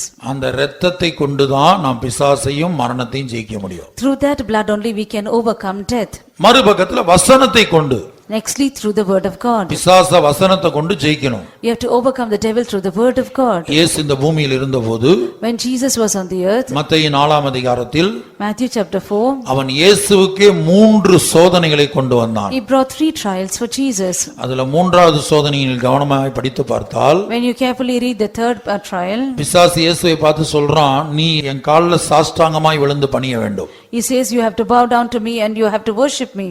அப்ப இயேசுவே தன்னுடைய காலில் விழ வேண்டும் என்று பிசாசு விரும்புகிறான், எதிர்பார்க்கிறான். The devil desires and expects that Jesus himself should fall down at his feet and worship him. அப்படியானால் நம்முடைய நிலவரம் என்ன? If it be so, what is our state? கர்த்தருடைய பரிசுத்த நாமத்துக்கு உண்டாகட்டும். Glory be to the holy name of the Lord. ஆகவே அந்த பிசாசை இயேசு வசனத்தை கொண்டு ஜெயித்தார். Therefore Jesus overcame the devil through his word. ஆகவே இயேசுவின் இரத்தத்தினாலும் தேவ வசனத்தினாலும் நாமும் நம்முடைய பிள்ளைகளும் நிரப்பப்பட்டிருக்க வேண்டும். Therefore through the word of God and the blood of the Lord, the Lamb, we and our children have to be filled with it. உங்களுடைய உலக பிரகாரமான கல்வி ஞானத்தை கொண்டோ, With your worldly education wisdom, அல்லது உங்களுக்கு இத்தனை லாங்குவேஜ், இங்கிலீஷ் தெரியும், பிரெஞ்சு தெரியும், சான்ஸ்கிரிட் தெரியும், அது தெரியும், ஹிந்தி தெரியும், இந்த லாங்குவேஜை கொண்டோ, knowing with the ability of knowing languages, whether you know English or French or Hindi or Sanskrit, அல்லது ஐஸ்வர்யத்தை காண்பித்தோ, or showing riches, நான் இவ்வளவு கோடி கோடியா சம்பாதித்து வைத்திருக்கிறேன், லட்சக்கணக்கா சம்பாதித்து வைத்திருக்கிறேன், I have earned in lakhs and in crores, எதை காண்பித்தும் பிசாசினிடத்திலிருந்து தப்ப முடியாது. showing anything you cannot escape from the devil. உங்ககிட்ட உள்ள எதை காமிச்சாலும் பிசாசு பயப்பட மாட்டான். Showing anything that you have, the devil is not afraid of it. உங்ககிட்ட இயேசுவின் இரத்தம் இருந்து அதை நீங்கள் அறிக்கையின் மூலமாக வெளிப்படுத்தினால் பிசாசு பயப்படுவான். If there is blood of Jesus in you and if you manifest it through confession, seeing that the devil is afraid. உங்களுடைய மனதும் இருதயமும் வசனத்தினால் நிரப்பப்பட்டு தேவ வசனத்தினால் நிரப்பப்பட்டு நீங்கள் வசனத்தை எடுத்து பிசாசுக்கு முன்பாக வைத்தால் அவன் பயப்படுவான். If your heart and mind is filled with the word of God and when you manifest the word of God before him, that when he sees he is afraid. நம்முடைய இயேசு வசனத்தை கொண்டு பிசாசை ஜெயித்தார். Our Jesus overcame the devil through the word. அதுபோல எபிரேயரில் நாம் படிக்கிறோம் தம்முடைய மரணத்தை கொண்டு மரணத்தின் அதிகாரியாகிய பிசாசானவனை அழித்தார்னு படிக்கிறோம். We read that through death that he might destroy him that had the power of death, that is the devil. அந்த வார்த்தையை கவனித்து பாருங்கள். Consider that word.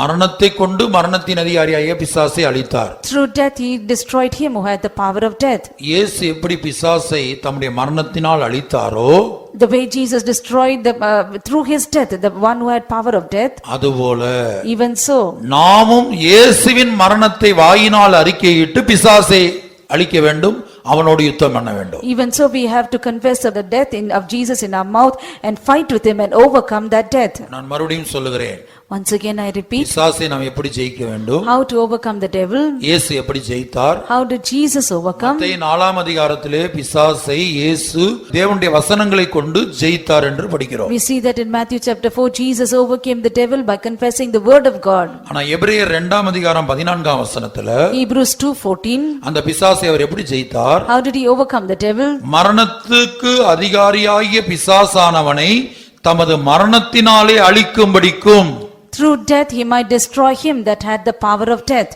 That through death he might destroy him that had the power of death, that is the devil. அப்ப பிசாசானவனை தம்முடைய மரணத்தினால் அழித்தார். He destroyed the devil through his death. அந்த மரணம் தான் weapon. That death is the weapon. இயேசுடைய மரணம், the death of Jesus. அத வாயினால நம்ம அறிக்கையிடணும். We need to confess it with our mouth. ஏதாயிலும் போராட்டங்கள் வரும்போது when trials come, அந்த இயேசுடைய மரணத்தை நாம் அறிக்கையிட வேண்டும். we have to confess the death of Jesus. அப்படிதான் நாம் பிசாசை ஜெயிக்க வேண்டும். that is how we have to overcome the devil. கர்த்தருடைய பரிசுத்த நாமத்துக்கு உண்டாகட்டும். glory be to the holy name of the. அடுத்த ஒரு இன்னொரு துர்ச்செய்தி பிறக்கும். another mischief and rumor will come up. அங்க யுத்தங்கள் தொடங்கி விட்டது. wars have started. சில தேசங்கள்ல பூமி அதிர்ச்சி உண்டாயிருக்குது. in some countries there were earthquakes. பஞ்சங்கள் வந்திருக்கிறது. there was famines. இப்படி மாறி மாறி வருகிறது. it will come one after the other. இதைத்தான் இயேசு மத்தேயு 24ல சொல்றாரு. 6ஆம் வசனத்துல இவைகள் எல்லாம் சம்பவிக்க வேண்டியதே. In Matthew chapter 24 verse 6 the Lord Jesus says that these things have to come to pass. ஆனாலும் முடிவு உடனே வராது. But end is not yet. 8ஆம் வசனத்துல verse 8 இவைகள் எல்லாம் வேதனைகளுக்கு ஆரம்பம். all these are the beginning of sorrows. அப்ப இதெல்லாம் நடந்தாதான் when all these things come to pass, ஜனங்களுக்கு பயம் வரும். there will be fear in people. தேவ ஜனங்கள் தங்களை சுத்திகரிப்பார்கள். people of God will sanctify themselves. தேவ ஜனங்கள் தங்களை தாழ்த்துவார்கள். people of God will humble themselves. நீங்க இப்ப கூட சபையை பாத்தீங்கன்னா, if you see the church now, இந்த ஜனவரி மாசத்துல இருந்து மார்ச் மாசம் வரைக்கும் இங்க இருந்த நிலவரம் வேற. the state that was from January to March is different. கூட்டங்களுக்கு 10:30 மணிக்கு 11 மணிக்கு நீங்க அந்த ஸ்கூல்ல கூட்டம் நடக்கும்போது பாத்தீங்கன்னா 12 மணி வரைக்கும் வருவாங்க. when we conducted the meeting in the school 10:30 11 even till 12 people were coming. இது கொரோனாவுக்கு முன்.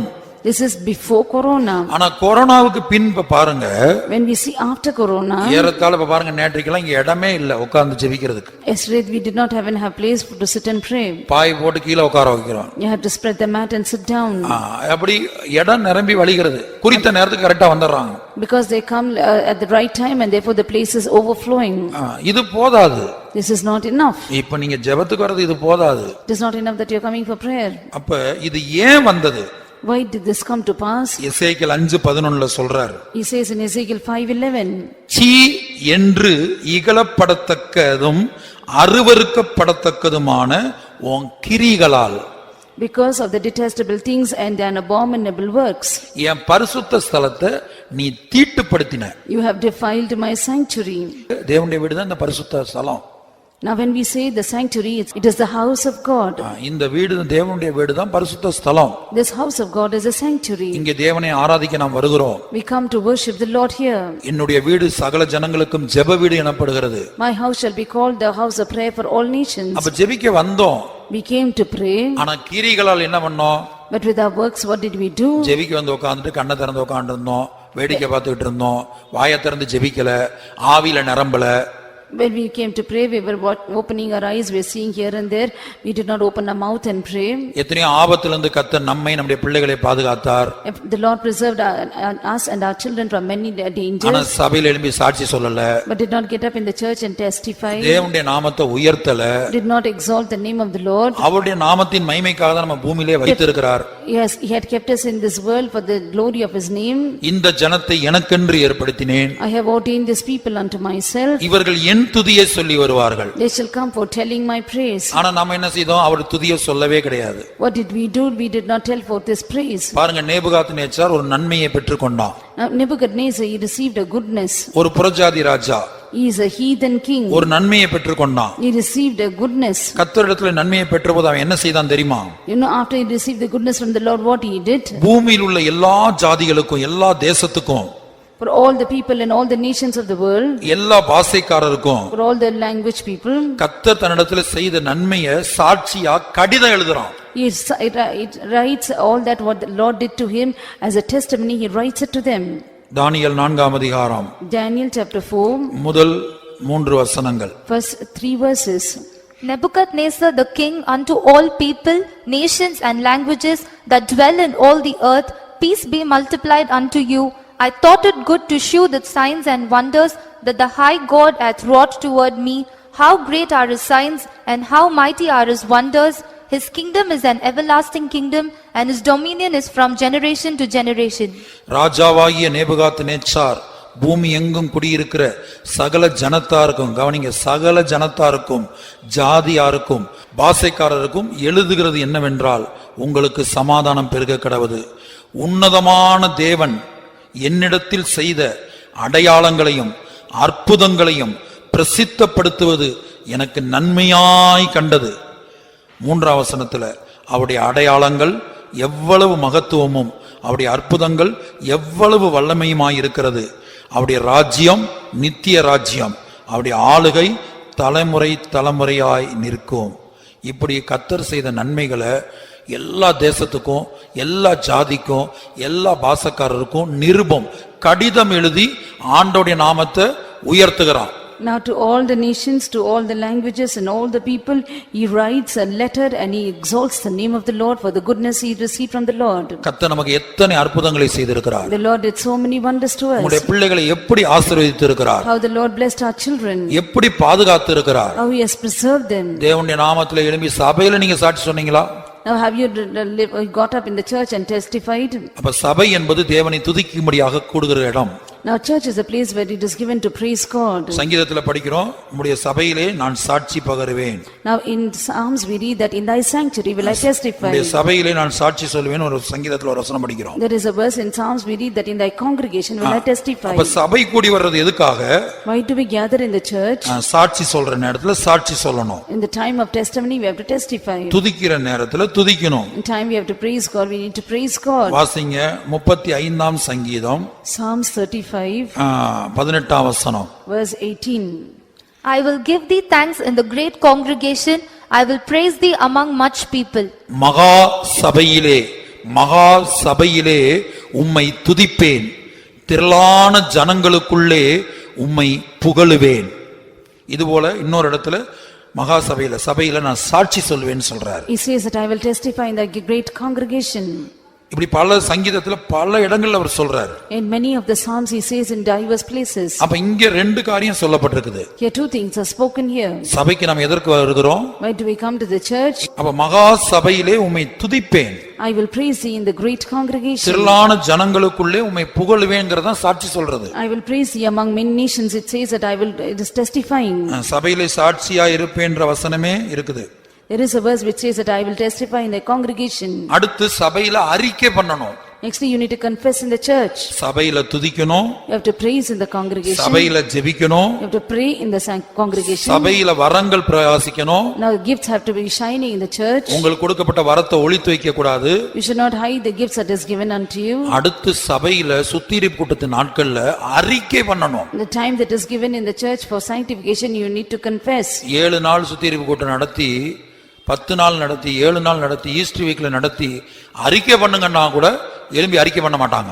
7 days and 10 days when we conducted fasting prayer during the Easter week, when we asked them to testify, they did not get up and testify. அப்ப அறிக்கை பண்ண வேண்டிய நேரத்துல பண்ணும்படியாய் கொடுக்கப்படுகிற சந்தர்ப்பத்துல நம்ம அறிக்கை பண்ணாம இருக்கும்போது எசேக்கியேல் நான் வாசித்தபடி பரிசுத்த ஸ்தலத்தை தீட்டுப்படுத்துகிறோம். The time that is given for us to testify in the congregation of the Lord, when we don't testify, what we do is we defile the sanctuary of the Lord. இப்ப பாருங்க, சபையில இதெல்லாம் செய்யணும்னு எழுதப்பட்டிருக்குது. It is said that we have to do all such things in the church. வாசிங்க 40ஆம் சங்கீதம் Psalms 40 10ஆம் வசனத்துல verse 10. I have not hid thy righteousness within my heart. I have declared thy faithfulness and thy salvation. I have not concealed thy loving kindness and thy truth from the great congregation. உம்முடைய நீதியை நான் என் இருதயத்துக்குள் மறைத்து வைக்கவில்லை. உமது சத்தியத்தையும் உமது ரட்சிப்பையும் சொல்லி இருக்கிறேன். உமது கிருபையையும் உமது உண்மையையும், கவனிங்க, உமது கிருபையையும் உமது உண்மையையும் மகா சபைக்கு அறிவியாதபடிக்கு நான் ஒளித்து வைக்கவில்லை. மகா சபைக்கு அறிவியாதபடிக்கு நான் ஒளித்து வைக்கவில்லை. I have not concealed in the great congregation. இங்கே ஒரு முக்கியமான ஒரு தேவனுடைய பிள்ளை ஒரு பெரிய விபத்துக்குள்ள சிக்கினார். A very important child of God got into a big danger. ஒரு பெரிய வாகன விபத்து. It was a big vehicle accident. தனிப்பட்ட விதத்தில் என்னோடு அதை பகிர்ந்து கொண்டார். He shared that personally with me. ஒரு மாதமானது 2 மாதமானது அவர் சபையில் எழுப்பி சாட்சி சொல்வார்னு எதிர்பார்த்தேன். Now I expected in 1 month and 2 months that he will testify in the church. அவர் சொல்லவே இல்லை. He did not testify. இதுபோல நம்முடைய வாழ்க்கையில எத்தனையோ அற்புதங்களை கர்த்தர் செய்திருக்கிறார். Even so the Lord has done many wonders in our life. இந்த கொரோனாவின் காலத்துல இப்ப நம்ம உயிரோடு இருக்கிறதே பெரிய அற்புதம். Now we being alive in the period of corona itself is a big wonder. நாமும் நம்முடைய பிள்ளைகளும் பாதுகாக்கப்பட்டிருப்பதே பெரிய அற்புதம். We and our children, we are preserved is a big wonder. அப்ப சபையில இதெல்லாம் செய்யணும். We have to do all these things in the church. அடுத்து 9ஆம் வசனத்துல Next in verse 9. 40ஆம் சங்கீதம் 9ஆம் வசனம். Psalms 40 verse 9. மகா சபையிலே நீதியை பிரசங்கித்தேன், என் உதடுகளை மூடேன், கர்த்தாவே நீர் அதை அறிவீர். I have preached righteousness in the great congregation. Lo, I have not refrained my lips, O Lord, thou knowest. கர்த்தருடைய பரிசுத்த நாமம் உண்டாகட்டும். Glory be to the holy name of the அப்ப Lord. மகா சபையில என் உதடுகளை மூடேன். I will not close my lips in the great congregation. இது போல நீங்க பல இடங்கள்ல பார்க்கலாம். You can see many verses like this. சரி, இது போல நிறைய வசனம், இப்ப நான் சொன்னது போல நிறைய வசனம் இருக்குது. There are many verses what I have spoken. உதடுகளை நான் மூடேன். I will not refrain my lips. உம்முடைய கிருபையை நான் ஒளித்து வைக்க மாட்டேன், மறைத்து வைக்க மாட்டேன். I will not conceal thy grace. உம்முடைய உண்மையை நான் மறைத்து வைக்க மாட்டேன். I will not conceal thy faithfulness. கர்த்தருடைய பரிசுத்த நாமத்துக்கு உண்டாகட்டும். Glory be to the holy name of the Lord. அப்ப இதையெல்லாம் நாம் செய்யாவிட்டால், When we don't do all these things, நம் கடந்த நாட்கள் இதை செய்யல, in the past days we did not do. நாம் சாட்சி சொல்லல, We did not testify. சரியான அறிக்கை, மெய் மனஸ்தாபத்தோட அறிக்கை பண்ணல. Did not confess with true repentance. நெகேமியாவை எடுத்து படித்து பாருங்க. When we read in the book of Nehemiah, ஒரு இரவு முழுவதும் அறிக்கை பண்ணி கொண்டிருந்தாங்க. he was confessing all through a night. ஒரு இரவு முழுவதும் அறிக்கை பண்ணி கொண்டிருந்தாங்க என்று படிக்கிறோம். We read that he was praying all through the night. பாவ அறிக்கை மிக மிக முக்கியம். Now confession of sin is very very important. சுத்திகரிப்பு கூட்டத்தின் நாட்கள்ல சரியான அறிக்கையை நாம் பண்ண வேண்டும். In the sanctification meetings we have to do a proper confession. அறிக்கை பண்ணாட்னா நாம் பரிசுத்த ஸ்தலத்தை தீட்டுப்படுத்துறோம். When we don't confess, we are defiling the sanctuary. சாட்சி சொல்லாட்னா பரிசுத்த ஸ்தலத்தை தீட்டுப்படுத்துறோம். When we don't testify, we are defiling the sanctuary. அடுத்து 1 கொரிந்தியர் 14ஆம் அதிகாரத்துல 1 Corinthians 14. சபையில எப்படி துதிக்க வேண்டும், How should you praise God in the congregation? எப்படி ஆவியில் நிரம்ப வேண்டும், How to get filled in the spirit? எப்படி அந்நிய பாஷைகளை பேச வேண்டும், How to speak in unknown tongues? எப்படி தீர்க்க தரிசனம் சொல்ல வேண்டும், How to prophesy? எல்லாம் எழுதப்பட்டிருக்கிறது. All of it is written. இப்ப நீங்க வரங்களை பெற்றுக்கொண்டு Now having received gifts, அந்த வரங்களை பிரயோஜனப்படுத்தாம வருடக்கணக்கா வைத்திருந்தால், if you are keeping it for years together not using it, கர்த்தர் பேச சொல்வார், நீ பேசு. the Lord will speak and to tell you and ask you to speak. அப்ப நம்ம சொல்லுவோம், எனக்கு தகுதி இல்ல ஆண்டவரே, எனக்கு தகுதி இல்ல ஆண்டவரே, நான் பேச மாட்டேன் ஆண்டவரே. Then we will say, Lord, I am not worthy, I am not worthy, I will not speak.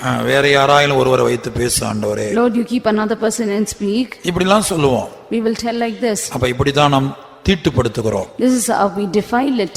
அடுத்து தேவ சமூகத்துக்கு நாம் தாமதமாய் வரும்போது, Nextly, when we come delayed in the presence of அவருடைய God, சமூகத்தை என்னை கனம் பண்ணுகிறவனை நான் கனம் பண்ணுவேன், I will honor him that honoreth me.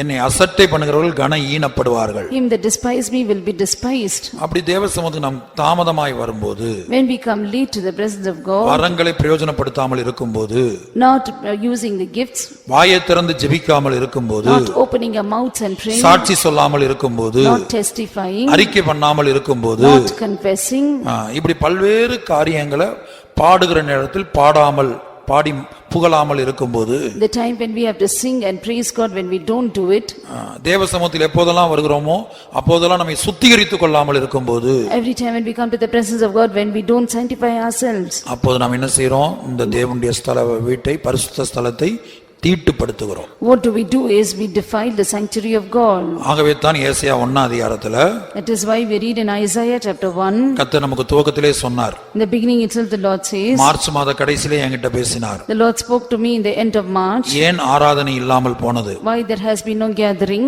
ஆராதனை உங்களுக்கு இருந்த நாட்களில் The days that we had the gathering of church, நீங்கள் கிரமத்தோடு தேவ சமூகத்துக்கு வரல. you did not come to the presence of God in order. ஒரு ட்ரெயினை பிடிக்கணும்னா When you board a train, அரை மணி நேரத்துக்கு முன்னாடி ரயில்வே ஸ்டேஷன் போனோம். you have to go half an hour before to the railway station. ஒரு ஃளைட்டை பிடிப்பதற்கு To board a flight, 2 மணி நேரத்துக்கு முன்னாடி ஏர்போர்ட்டுக்கு போனோம். we need to go to the airport 2 hours before.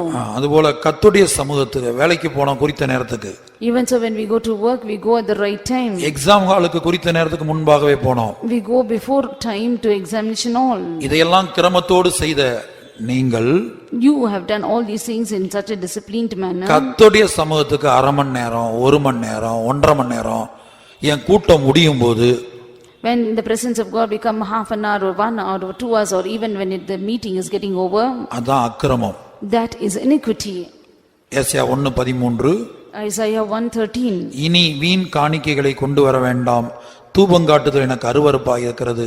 நீங்கள் அக்கிரமத்தோடு ஆசரிக்கிற மாதப்பிறப்பையும் ஓய்வு நாளையும் சபை கூட்டத்தையும் நான் இனி சகிக்க மாட்டேன். Bring no more vain oblations. Incense is an abomination unto me. The new moons and Sabbaths, the calling of assemblies I cannot away with. It is iniquity, even the solemn meeting. உங்கள் மாதப்பிறப்புகளையும் உங்கள் பண்டிகைகளையும் என் ஆத்துமா வெறுக்கிறது. Your new moons and your appointed feasts my soul hateth. இப்ப 15ஆம் வசனத்துல பாருங்க, கொரோனாக்காக நம்ம எவ்வளவோ ஜெபிச்சோம். Now in verse 15 we see that we were so much trouble when corona came. எவ்வளவோ உபவாசித்தோம். We fasted and prayed. இரவெல்லாம் கண் விழித்து ஜெபிச்சோம். All through the night we were awake and ஆனா praying. கொரோனா இன்னும் போல. But corona has not gone. ஏன் போகல? Why it has not நாம் gone? அக்கிரமத்தோடு தேவனை ஆசரித்தபடியால், Because we worship the Lord with iniquity. 15ஆம் வசனத்துல கர்த்தர் சொல்லிவிட்டார், நீங்கள் உங்கள் கைகளை விரித்தாலும் என் கண்களை உங்களை விட்டு மறைக்கிறேன். நீங்கள் மிகுதியாய் ஜெபம் பண்ணினாலும் கேளேன். உங்கள் கைகள் இரத்தத்தினால் நிறைந்திருக்கிறது. And when he spread forth your hands, I will hide mine eyes from you. Yea, when he make many prayers, I will not hear. Your hands are full of blood. அப்ப இந்த கொரோனாவின் காலத்தில் நாம் செய்ய வேண்டியது என்ன? In the period of corona, what should we do? இது ஏன் வந்தது? Why did this come? நாம் பரிசுத்த ஸ்தலத்தை தீட்டுப்படுத்தினபடினால், எசேக்கியேல் 5 அதிகாரத்தில் வாசித்தபடி, As we read in Ezekiel chapter 5 that we defiled the sanctuary. பரிசுத்த ஸ்தலத்தை தீட்டுப்படுத்தினபடினால், We defiled the sanctuary. அருவருப்புகள் நடப்பித்தபடினால், Because we performed abomination. இதெல்லாம் வந்தது. All these things came. கர்த்தருடைய பரிசுத்த நாமம் உண்டாகட்டும். Glory be to the holy name of the Lord. அப்ப இது எப்ப போகும்? When will this go? இது எப்ப போகும்? When will this go? இந்த விக்கினத்தின் மேல் விக்கினம் வந்து கொண்டே இருக்கும். Mischief after mischief will keep coming. துஷ்டனுடைய தலைவனை தேவன் வெட்டும்போது, இயேசுவின் வாயிலிருந்து பட்டயம் புறப்பட்டு துஷ்டனுடைய தலைவனை வெட்டும்போது இந்த உலகத்துக்கு முடிவு வரும். When the sword proceeds out of the mouth of Jesus, when he wounds the head out of the house of wicked, only then this corona will depart. கர்த்தருடைய பரிசுத்த நாமம் உண்டாகட்டும். Glory be to the holy name of the Lord. அப்ப இந்த நாட்கள்ல நாம் என்ன செய்ய வேண்டும்? Therefore in these days what should we do? இப்ப நாம் என்ன செய்யணும்? What should we do? அடுத்த வசனத்துல ஏசாயா 1ல சொல்றாரு, உங்களை சுத்திகரியுங்கள். In the next verse in Isaiah he says, you sanctify yourself. உங்களை சுத்திகரித்துக் கொள்ளுங்கள்னு சொல்றாரு. He says make you clean. இப்ப நாம் செய்ய வேண்டியது அதுதான். That is what we have to do. முதல்ல ஏசாயா 1ல Isaiah chapter 1 16ஆம் வசனம், verse 16. Wash you, make you clean. Put away the evil of your doings from before mine eyes. Cease to do evil. உங்களை கழுவி சுத்திகரியுங்கள், உங்கள் கிரிகளின் பொல்லாப்பை என் கண்களுக்கு மறைவாக அகற்றிவிட்டு தீமை செய்தலை விட்டு ஓயுங்கள். அப்போ உங்களை சுத்திகரிங்கன்னு சொல்ற முதல் காரியம், உங்களை சுத்திகரிங்க. Firstly, you need to clean yourself. எசேக்கியேல் நம்ம வாசித்தபடி As we read in Ezekiel, இப்படிப்பட்ட சங்காரங்கள்லாம் வரும்போது, when all such destruction cometh, நாம விக்கினத்தின் மேல் விக்கினம் வரும்போது, when mischief after mischief cometh, துர்ச்செய்தியின் மேல் துர்ச்செய்தி வரும்போது, when rumors after rumors come, அப்ப இயேசு என்ன சொல்லுகிறார்? what does Jesus say? மூன்று காரியங்களை நாம் செய்ய வேண்டும். We have to do three things. மத்தேயு 24ல Matthew 24, ஆண்டவர் சொல்றார், நீங்க பயப்படாதீங்க, the Lord says, you fear not, நீங்க கலங்காதீங்க. then you be not troubled. மூன்றாவது, உங்கள் ஆத்துமாக்களை பொறுமையினால் காத்துக்கொள்ளுங்க. In patience possess your souls. லூக்கா 21 அதிகாரத்துல Luke 21, நீங்க பயப்படாதீங்க, fear not. 9ஆம் வசனத்துல தான் பயப்படாதீங்கன்னு இருக்குது. In verse 9 it says, fear not. யுத்தங்களையும் கலகங்களையும் குறித்து நீங்கள் கேள்விப்படும் போது பயப்படாதிருங்கள், இவைகள் முன்னதாக சம்பவிக்க வேண்டியதே, ஆனாலும் முடிவு உடனே வராது. இந்த வார்த்தையை மறக்காதீங்க, கவனிங்க. Do not forget this verse, you consider this.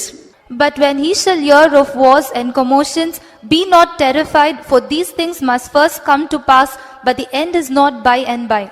இவைகளெல்லாம் முன்னதாக சம்பவிக்க வேண்டியதேன்னு சொல்லியிருக்கிறாரு. He says that all these things have to first come to pass. இது சம்பவிக்காட்டினா, இது வேண்டான்னு நம்ம ஜெபிச்சோம்னா, இயேசுவின் ரகசிய வருகை வேண்டான்னு ஜெபிக்கிறோம்.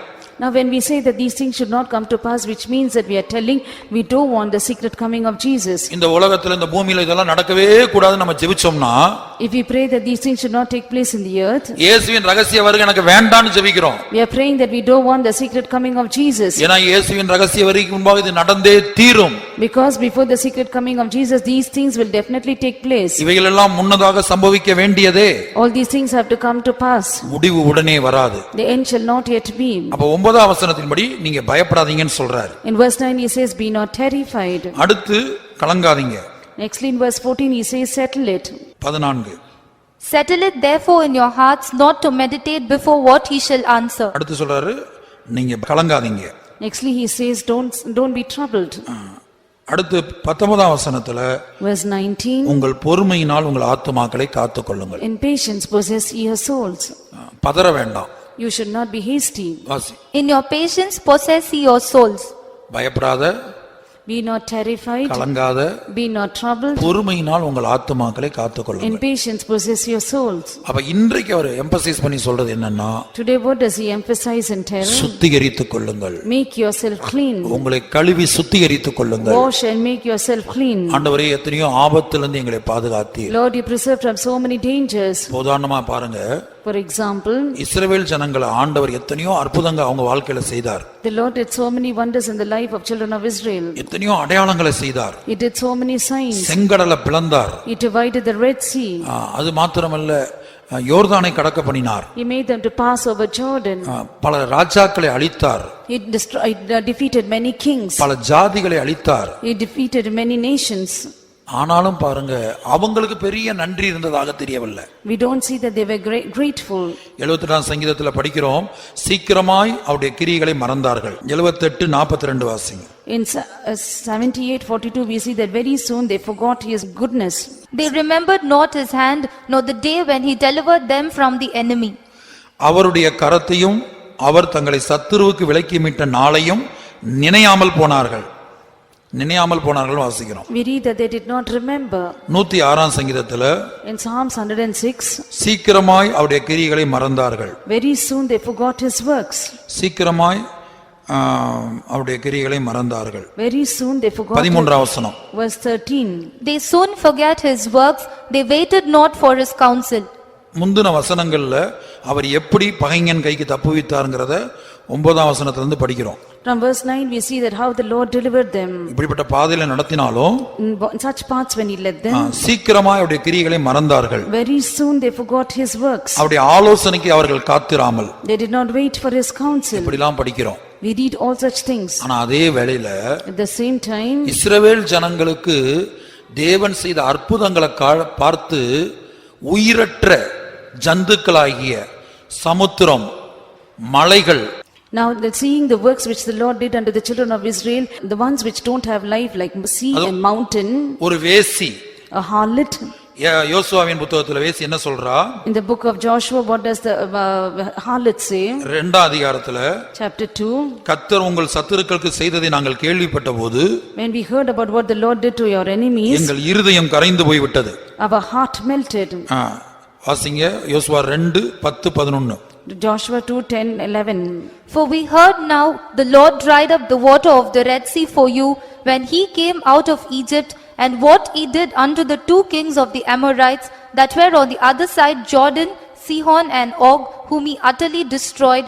And as soon as we had heard these things, our hearts did melt, neither did there remain any more courage in any man, because of you, for the Lord your God, he is God in heaven above and in earth beneath. நீங்கள் எகிப்திலிருந்து புறப்பட்ட போது கர்த்தர் உங்களுக்கு முன்பாக சிவந்த சமுத்திரத்தின் தண்ணீரை வற்றி போக பண்ணினதையும் நீங்கள் யோர்தானுக்கு அப்புறத்தில் சங்காரம் பண்ணின எமோரியரின் 2 ராஜாக்களாகிய சீகோனுக்கும் ஓகுக்கும் செய்ததையும் கேள்விப்பட்ட போது எங்கள் இருதயம் கரைந்து போயிற்று. உங்களாலே எல்லாருடைய தைரியமும் அற்று போயிற்று. உங்கள் தேவனாகிய கர்த்தரே உயர வானத்திலும் கீழே பூமியிலும் தேவனானவர். ஒரு வேசி அறிக்கை பண்றா. A harlot is confessing. ஒரு வேசி தேவனை உயர்த்துறா. Harlot is lifting up the Lord. தனக்கும் தான் குடும்பத்துக்கும் கர்த்தர் செய்த நன்மைக்காக அல்ல. Not for the goodness which the Lord did for her and her family. இஸ்ரவேல் ஜனங்களுக்கு கர்த்தர் செய்த நன்மைக்காக இந்த வேசி துதிக்கிறா. Now for all the goodness which the Lord did unto the Israelites, this harlot is praising God. துதிக்க வேண்டியவங்க தூங்கிக்கிட்டு இருக்காங்க, மறந்து போயிட்டாங்க. Now those who have to praise God, they are sleeping and they are forgotten. இனி வேசி மாத்திரமல்ல, Not just the harlot. தேவன் அவர்கள் இஸ்ரவேல் ஜனங்களுக்கு கொடுத்த விடுதலையை பார்த்தபோது See the deliverance which the Lord gave to the children of Israel. 114 சங்கீதம் முழுவதும் When you read in Psalms 114 the entire chapter, நீங்கள் படித்து பார்த்துக் கொள்ளுங்கள். you read and see. இஸ்ரவேல் எகிப்திலும் யாக்கோபின் குடும்பம் அந்நிய பாஷைக்காரரான ஜனத்திலும் இருந்து புறப்பட்ட போது யூதா அவருக்கு பரிசுத்த ஸ்தானமும் இஸ்ரவேல் அவருக்கு ராஜ்யமும் ஆயிற்று. இனி கவனிங்க 3ஆம் வசனம். கடல் கண்டு விலகி ஓடிற்று, யோர்தான் பின்னிட்டு திரும்பினது, மலைகள் ஆட்டுக்கடாக்களைப் போலவும் குன்றுகள் ஆட்டுக்குட்டிகளைப் போலவும் துள்ளினது. கடலே நீ விலகி ஓடுகிறதற்கும், யோர்தானே நீ பின்னிட்டு திரும்புகிறதற்கும், மலைகளே நீங்கள் ஆட்டுக்கடாக்களைப் போலவும் குன்றுகளே நீங்கள் ஆட்டுக்குட்டிகளைப் போலவும் துள்ளுகிறதற்கும் உங்களுக்கு என்ன வந்தது? When Israel went out of Egypt, the house of Jacob, from a people of strange language, Judah was his sanctuary and Israel his dominion. The sea saw it and fled. Jordan was driven back. The mountains skipped like rams and the little hills like lambs. What ailed thee, O thou sea, that thou fleddest, thou Jordan, that thou wast driven back? He mountains that he skipped like rams and he little hills like lambs.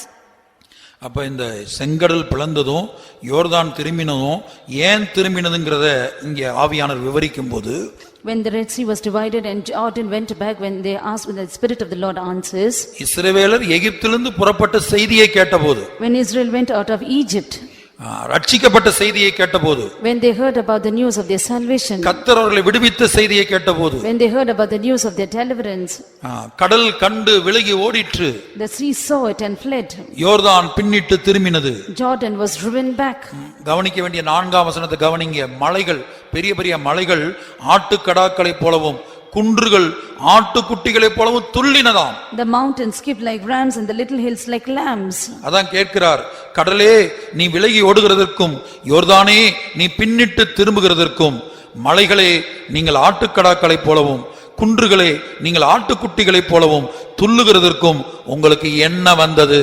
What ailed thee, O thou sea, that thou fleddest, thou Jordan, that thou wast driven back, ye mountains that ye skip like rams, and ye little hills like lambs. அவ பாருங்க, அது என்ன சொல்லுது? தேவ ஜனங்களுக்கு, இஸ்ரவேல் ஜனங்களுக்கு கிடைத்த ரட்சிப்புக்காக உயிரற்ற மலைகள் துள்ளுகிறது. The lifeless mountains, they are praising God for the deliverance which God gave to Israelites. இதைத்தான் இயேசுவும் சொல்லுகிறார். This is what Jesus also says. உங்களுக்கு இந்த வசனத்தை படிக்கும்போது ஒருவேளை கேட்கலாம், எது எப்படி மலைகள் துள்ளும்? Now when you read about these words, the mountains will skip. அது துள்ளுமான்னு உங்களுக்கு சந்தேகம் வரலாம். Now you will have a doubt whether it will skip. இயேசு சொல்லுகிறார், Jesus says, நீங்கள் மௌனமாய் இருந்தால், if you are silent, தன்னுடைய சுவிசேஷத்துல சொல்றாரு, he tells in his gospel, நீங்க தேவனை மகிமைப்படுத்தாமல் மௌனமாய் இருந்தால், if you don't glorify God and if you are silent, இந்த கல்லுகள் கூப்பிடும் என்று சொன்னார். he says that these stones will, இந்த கல்லுகள் கூப்பிடும். these stones will call. கர்த்தருடைய பரிசுத்த நாமம் உண்டாகட்டும். Glory be to the holy name of the Lord. நாம் மகிமைப்படுத்த வேண்டிய நேரத்துல மகிமைப்படுத்தவில்லை. We did not glorify God in the time that we have to glorify him. ஒரு வேசி மகிமைப்படுத்தினாள். A harlot she glorified. மலைகளும் குன்றுகளும், The hills and mountains, கடலும் யோர்தானும், sea and Jordan, எழுத்தின்படியான இஸ்ரவேல் ஜனங்களுடைய ரட்சிப்பை கண்டு seeing the little children of Israel's deliverance, தேவனை புகழ்ந்தது. they praised God. தேவனை புகழ்ந்தது. They praised God. அதே போல At the same time, ஏசாயா தீர்க்கதரிசன புத்தகத்துல படிக்கும்போது, when we read in the prophetical book of Isaiah, அங்க சில பறவைகள் தேவனை மகிமைப்படுத்துவதாக we எழுதப்பட்டிருக்கிறது. see that certain birds they glorify God. கோட்டான் குஞ்சுகளும், ஏசாயா தீர்க்கதரிசன புத்தகத்துல 43 20 For Isaiah 43:20, 21 20 and 21, 22 but 22. மோனை வாசிங்க. The beasts of the field shall honor me, the dragons and the owls, because I give waters in the wilderness and rivers in the desert, to give drink to my people, my chosen. This people have I formed for myself, they shall shew forth my praise. But thou hast not called upon me, O Jacob, but thou hast been weary of me, O Israel. நான் தெரிந்து கொண்ட என் ஜனத்தின் தாகத்துக்கு வனாந்தரத்திலே தண்ணீர்களையும் அவாந்தர வெளிகளே ஆறுகளையும் உண்டாக்குவதினால் காட்டு மிருகங்களும் வலு சர்ப்பங்களும் கோட்டான் குஞ்சுகளும் என்னை கனம் பண்ணும். இந்த ஜனத்தை எனக்கென்று ஏற்படுத்தினேன், இவர்கள் என் துதியை சொல்லி வருவார்கள். ஆனாலும் யாக்கோபே, நீ என்னை நோக்கி கூப்பிடவில்லை, இஸ்ரவேலே நீ என்னை குறித்து மனம் சலித்து போனாய். துதிக்க வேண்டும், நாம் துதிக்கவில்லை.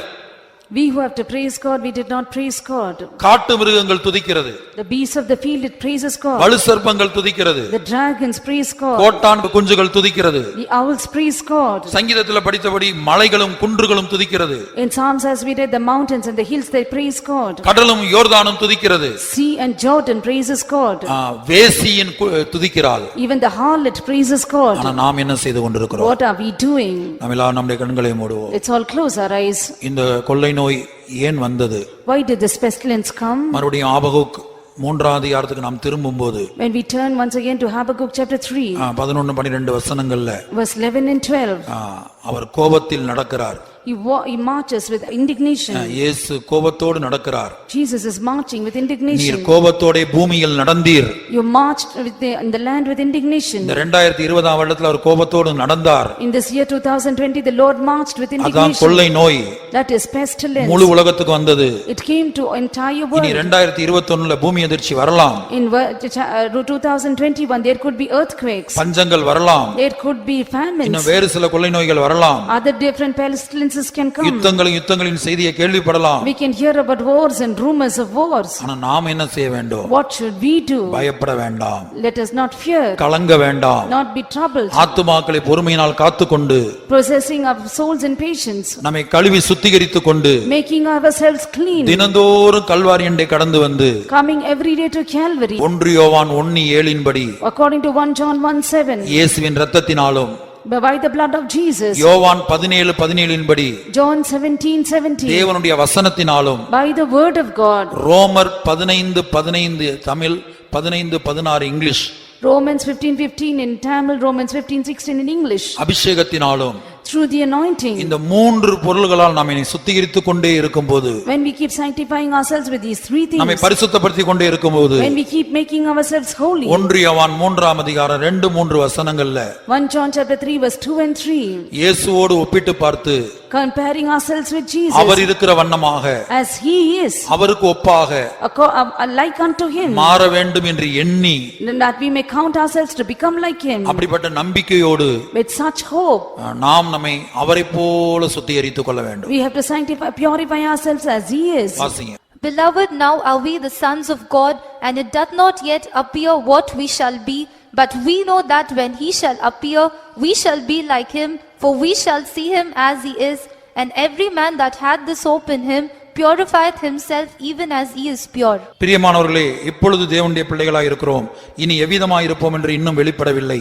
ஆகிலும் அவர் வெளிப்படும்போது அவர் இருக்கிற வண்ணமாகவே நாம் அவரை தரிசிப்பதினால் அவருக்கு ஒப்பாயிருப்போம் என்று அறிந்திருக்கிறோம். அவர் மேல் இப்படிப்பட்ட நம்பிக்கை வைத்திருக்கிற எவனும் அவர் சுத்தமுள்ளவராய் இருக்கிறது போல தன்னையும் சுத்திகரித்துக் கொள்ளுகிறான். அப்ப நாம் செய்ய வேண்டியது என்ன இந்த காலத்துல? In these days, what should we do?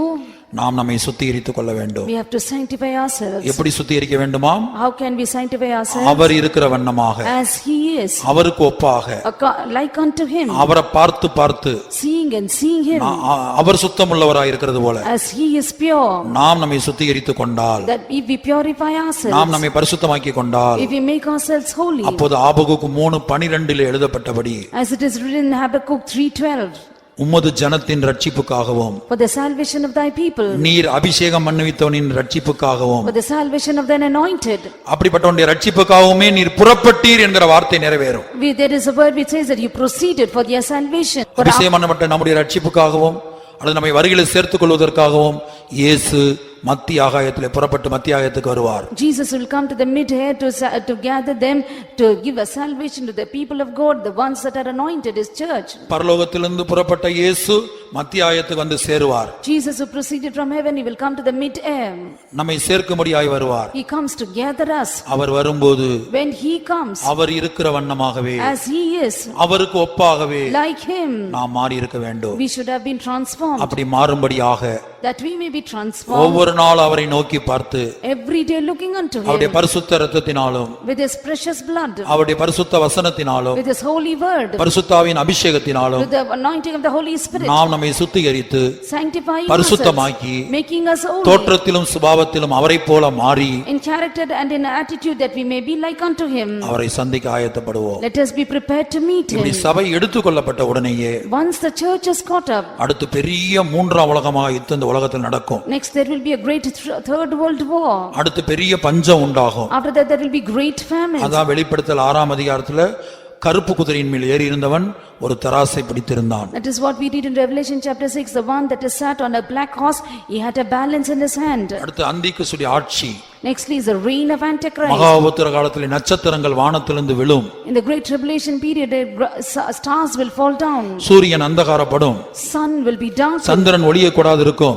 Now moon will not give its light. எல்லா நதிகளிலும் இரத்தமாய் மாறும். All the rivers and seas will be filled with blood. அடுத்து 7 வருட உபத்திரவத்தின் முடிவிலே, At the end of 7 years tribulation, இயேசுவும் ஜெயங்கொண்ட சபையும் இந்த பூமிக்கு வருவார்கள். Jesus and the victorious church will come to this earth. வருகையில் எடுத்துக்கொள்ளப்பட்ட சபையோடு இயேசு இந்த பூமிக்கு வருவார். The church that is caught up, Jesus will come to this earth. இந்த உலகம் துஷ்டனுடைய வீடாய் காணப்படும். This world will be the house of the wicked. அதுல தலைவனாய் இருக்கிற அந்திகிறிஸ்துவை வெட்டுவார். That head, the Antichrist, will be slain. அப்போது இவை எல்லாவற்றுக்கும் முடிவு வரும். Then there will be an end for all these things. கொள்ளை நோய்க்கு அப்போதுதான் முடிவு வரும். There will be an end for pestilence then. பஞ்சத்துக்கு அப்போதுதான் முடிவு வரும். Then there will be end for famine. யுத்தங்களுக்கு அப்போதுதான் முடிவு வரும். There will be an end for wars. பூமி எதிர்ச்சிகளுக்கு அப்போதுதான் முடிவு வரும். Then there will be an end for earthquakes. இயேசுடைய வாயிலிருந்து பட்டயம் புறப்பட போகிறது. The sword is going to proceed from the mouth of Jesus. துஷ்டனுடைய வீட்டிலே காணப்படுகிற தலைவனை அவர் வெட்ட போகிறார். He is going to slay the head of the house of wicked. அதை வெட்டின பிற்பாடு இவை எல்லாவற்றுக்கும் முடிவு வரும். After he slays, then everything will come to an end. அப்ப நாம் செய்ய வேண்டியது That we should do. தாழ்த்துவோம். Humble ourselves. தாழ்த்துவோம். Humble ourselves. இது குற்றம் சொல்லுகிற காலம் அல்ல. It is not the time that we இது accuse. குறை சொல்லுகிற காலம் அல்ல. Not the time for us to இது complain. தூசிக்கிற காலம் அல்ல. Not time to blaspheme. இது பெருமையாய் நடக்கிற காலம் அல்ல. Not time to walk proudly. இது வாக்குவாதம் பண்ணுகிற காலம் அல்ல. Not time to argue. இது சண்டை போடுகிற காலம் அல்ல. Not time to fight. பகையோடும் கசப்போடும் ஜீவிக்கிற காலம் அல்ல. Not time to live with bitterness and hatred. எதிர்த்து நிக்கிற காலம் அல்ல. Not time to rebel. அசுத்தமாய் ஜீவிக்கிற காலம் அல்ல. Not time to being unclean. நித்திரை பண்ணி கொண்டிருக்கிற காலம் அல்ல. Not time to sleep. விழித்திருப்போம். Let us watch. ஜெபிப்போம். Let us pray. சுத்திகரித்துக் கொள்வோம். Let us sanctify. இயேசு வருகிறார். Jesus is coming. அவரை சந்திக்க ஆயத்தப்படுவோம். Let us prepare ourselves to meet கர்த்தர் him. நமக்கு உதவி செய்வாராக. May the Lord help us.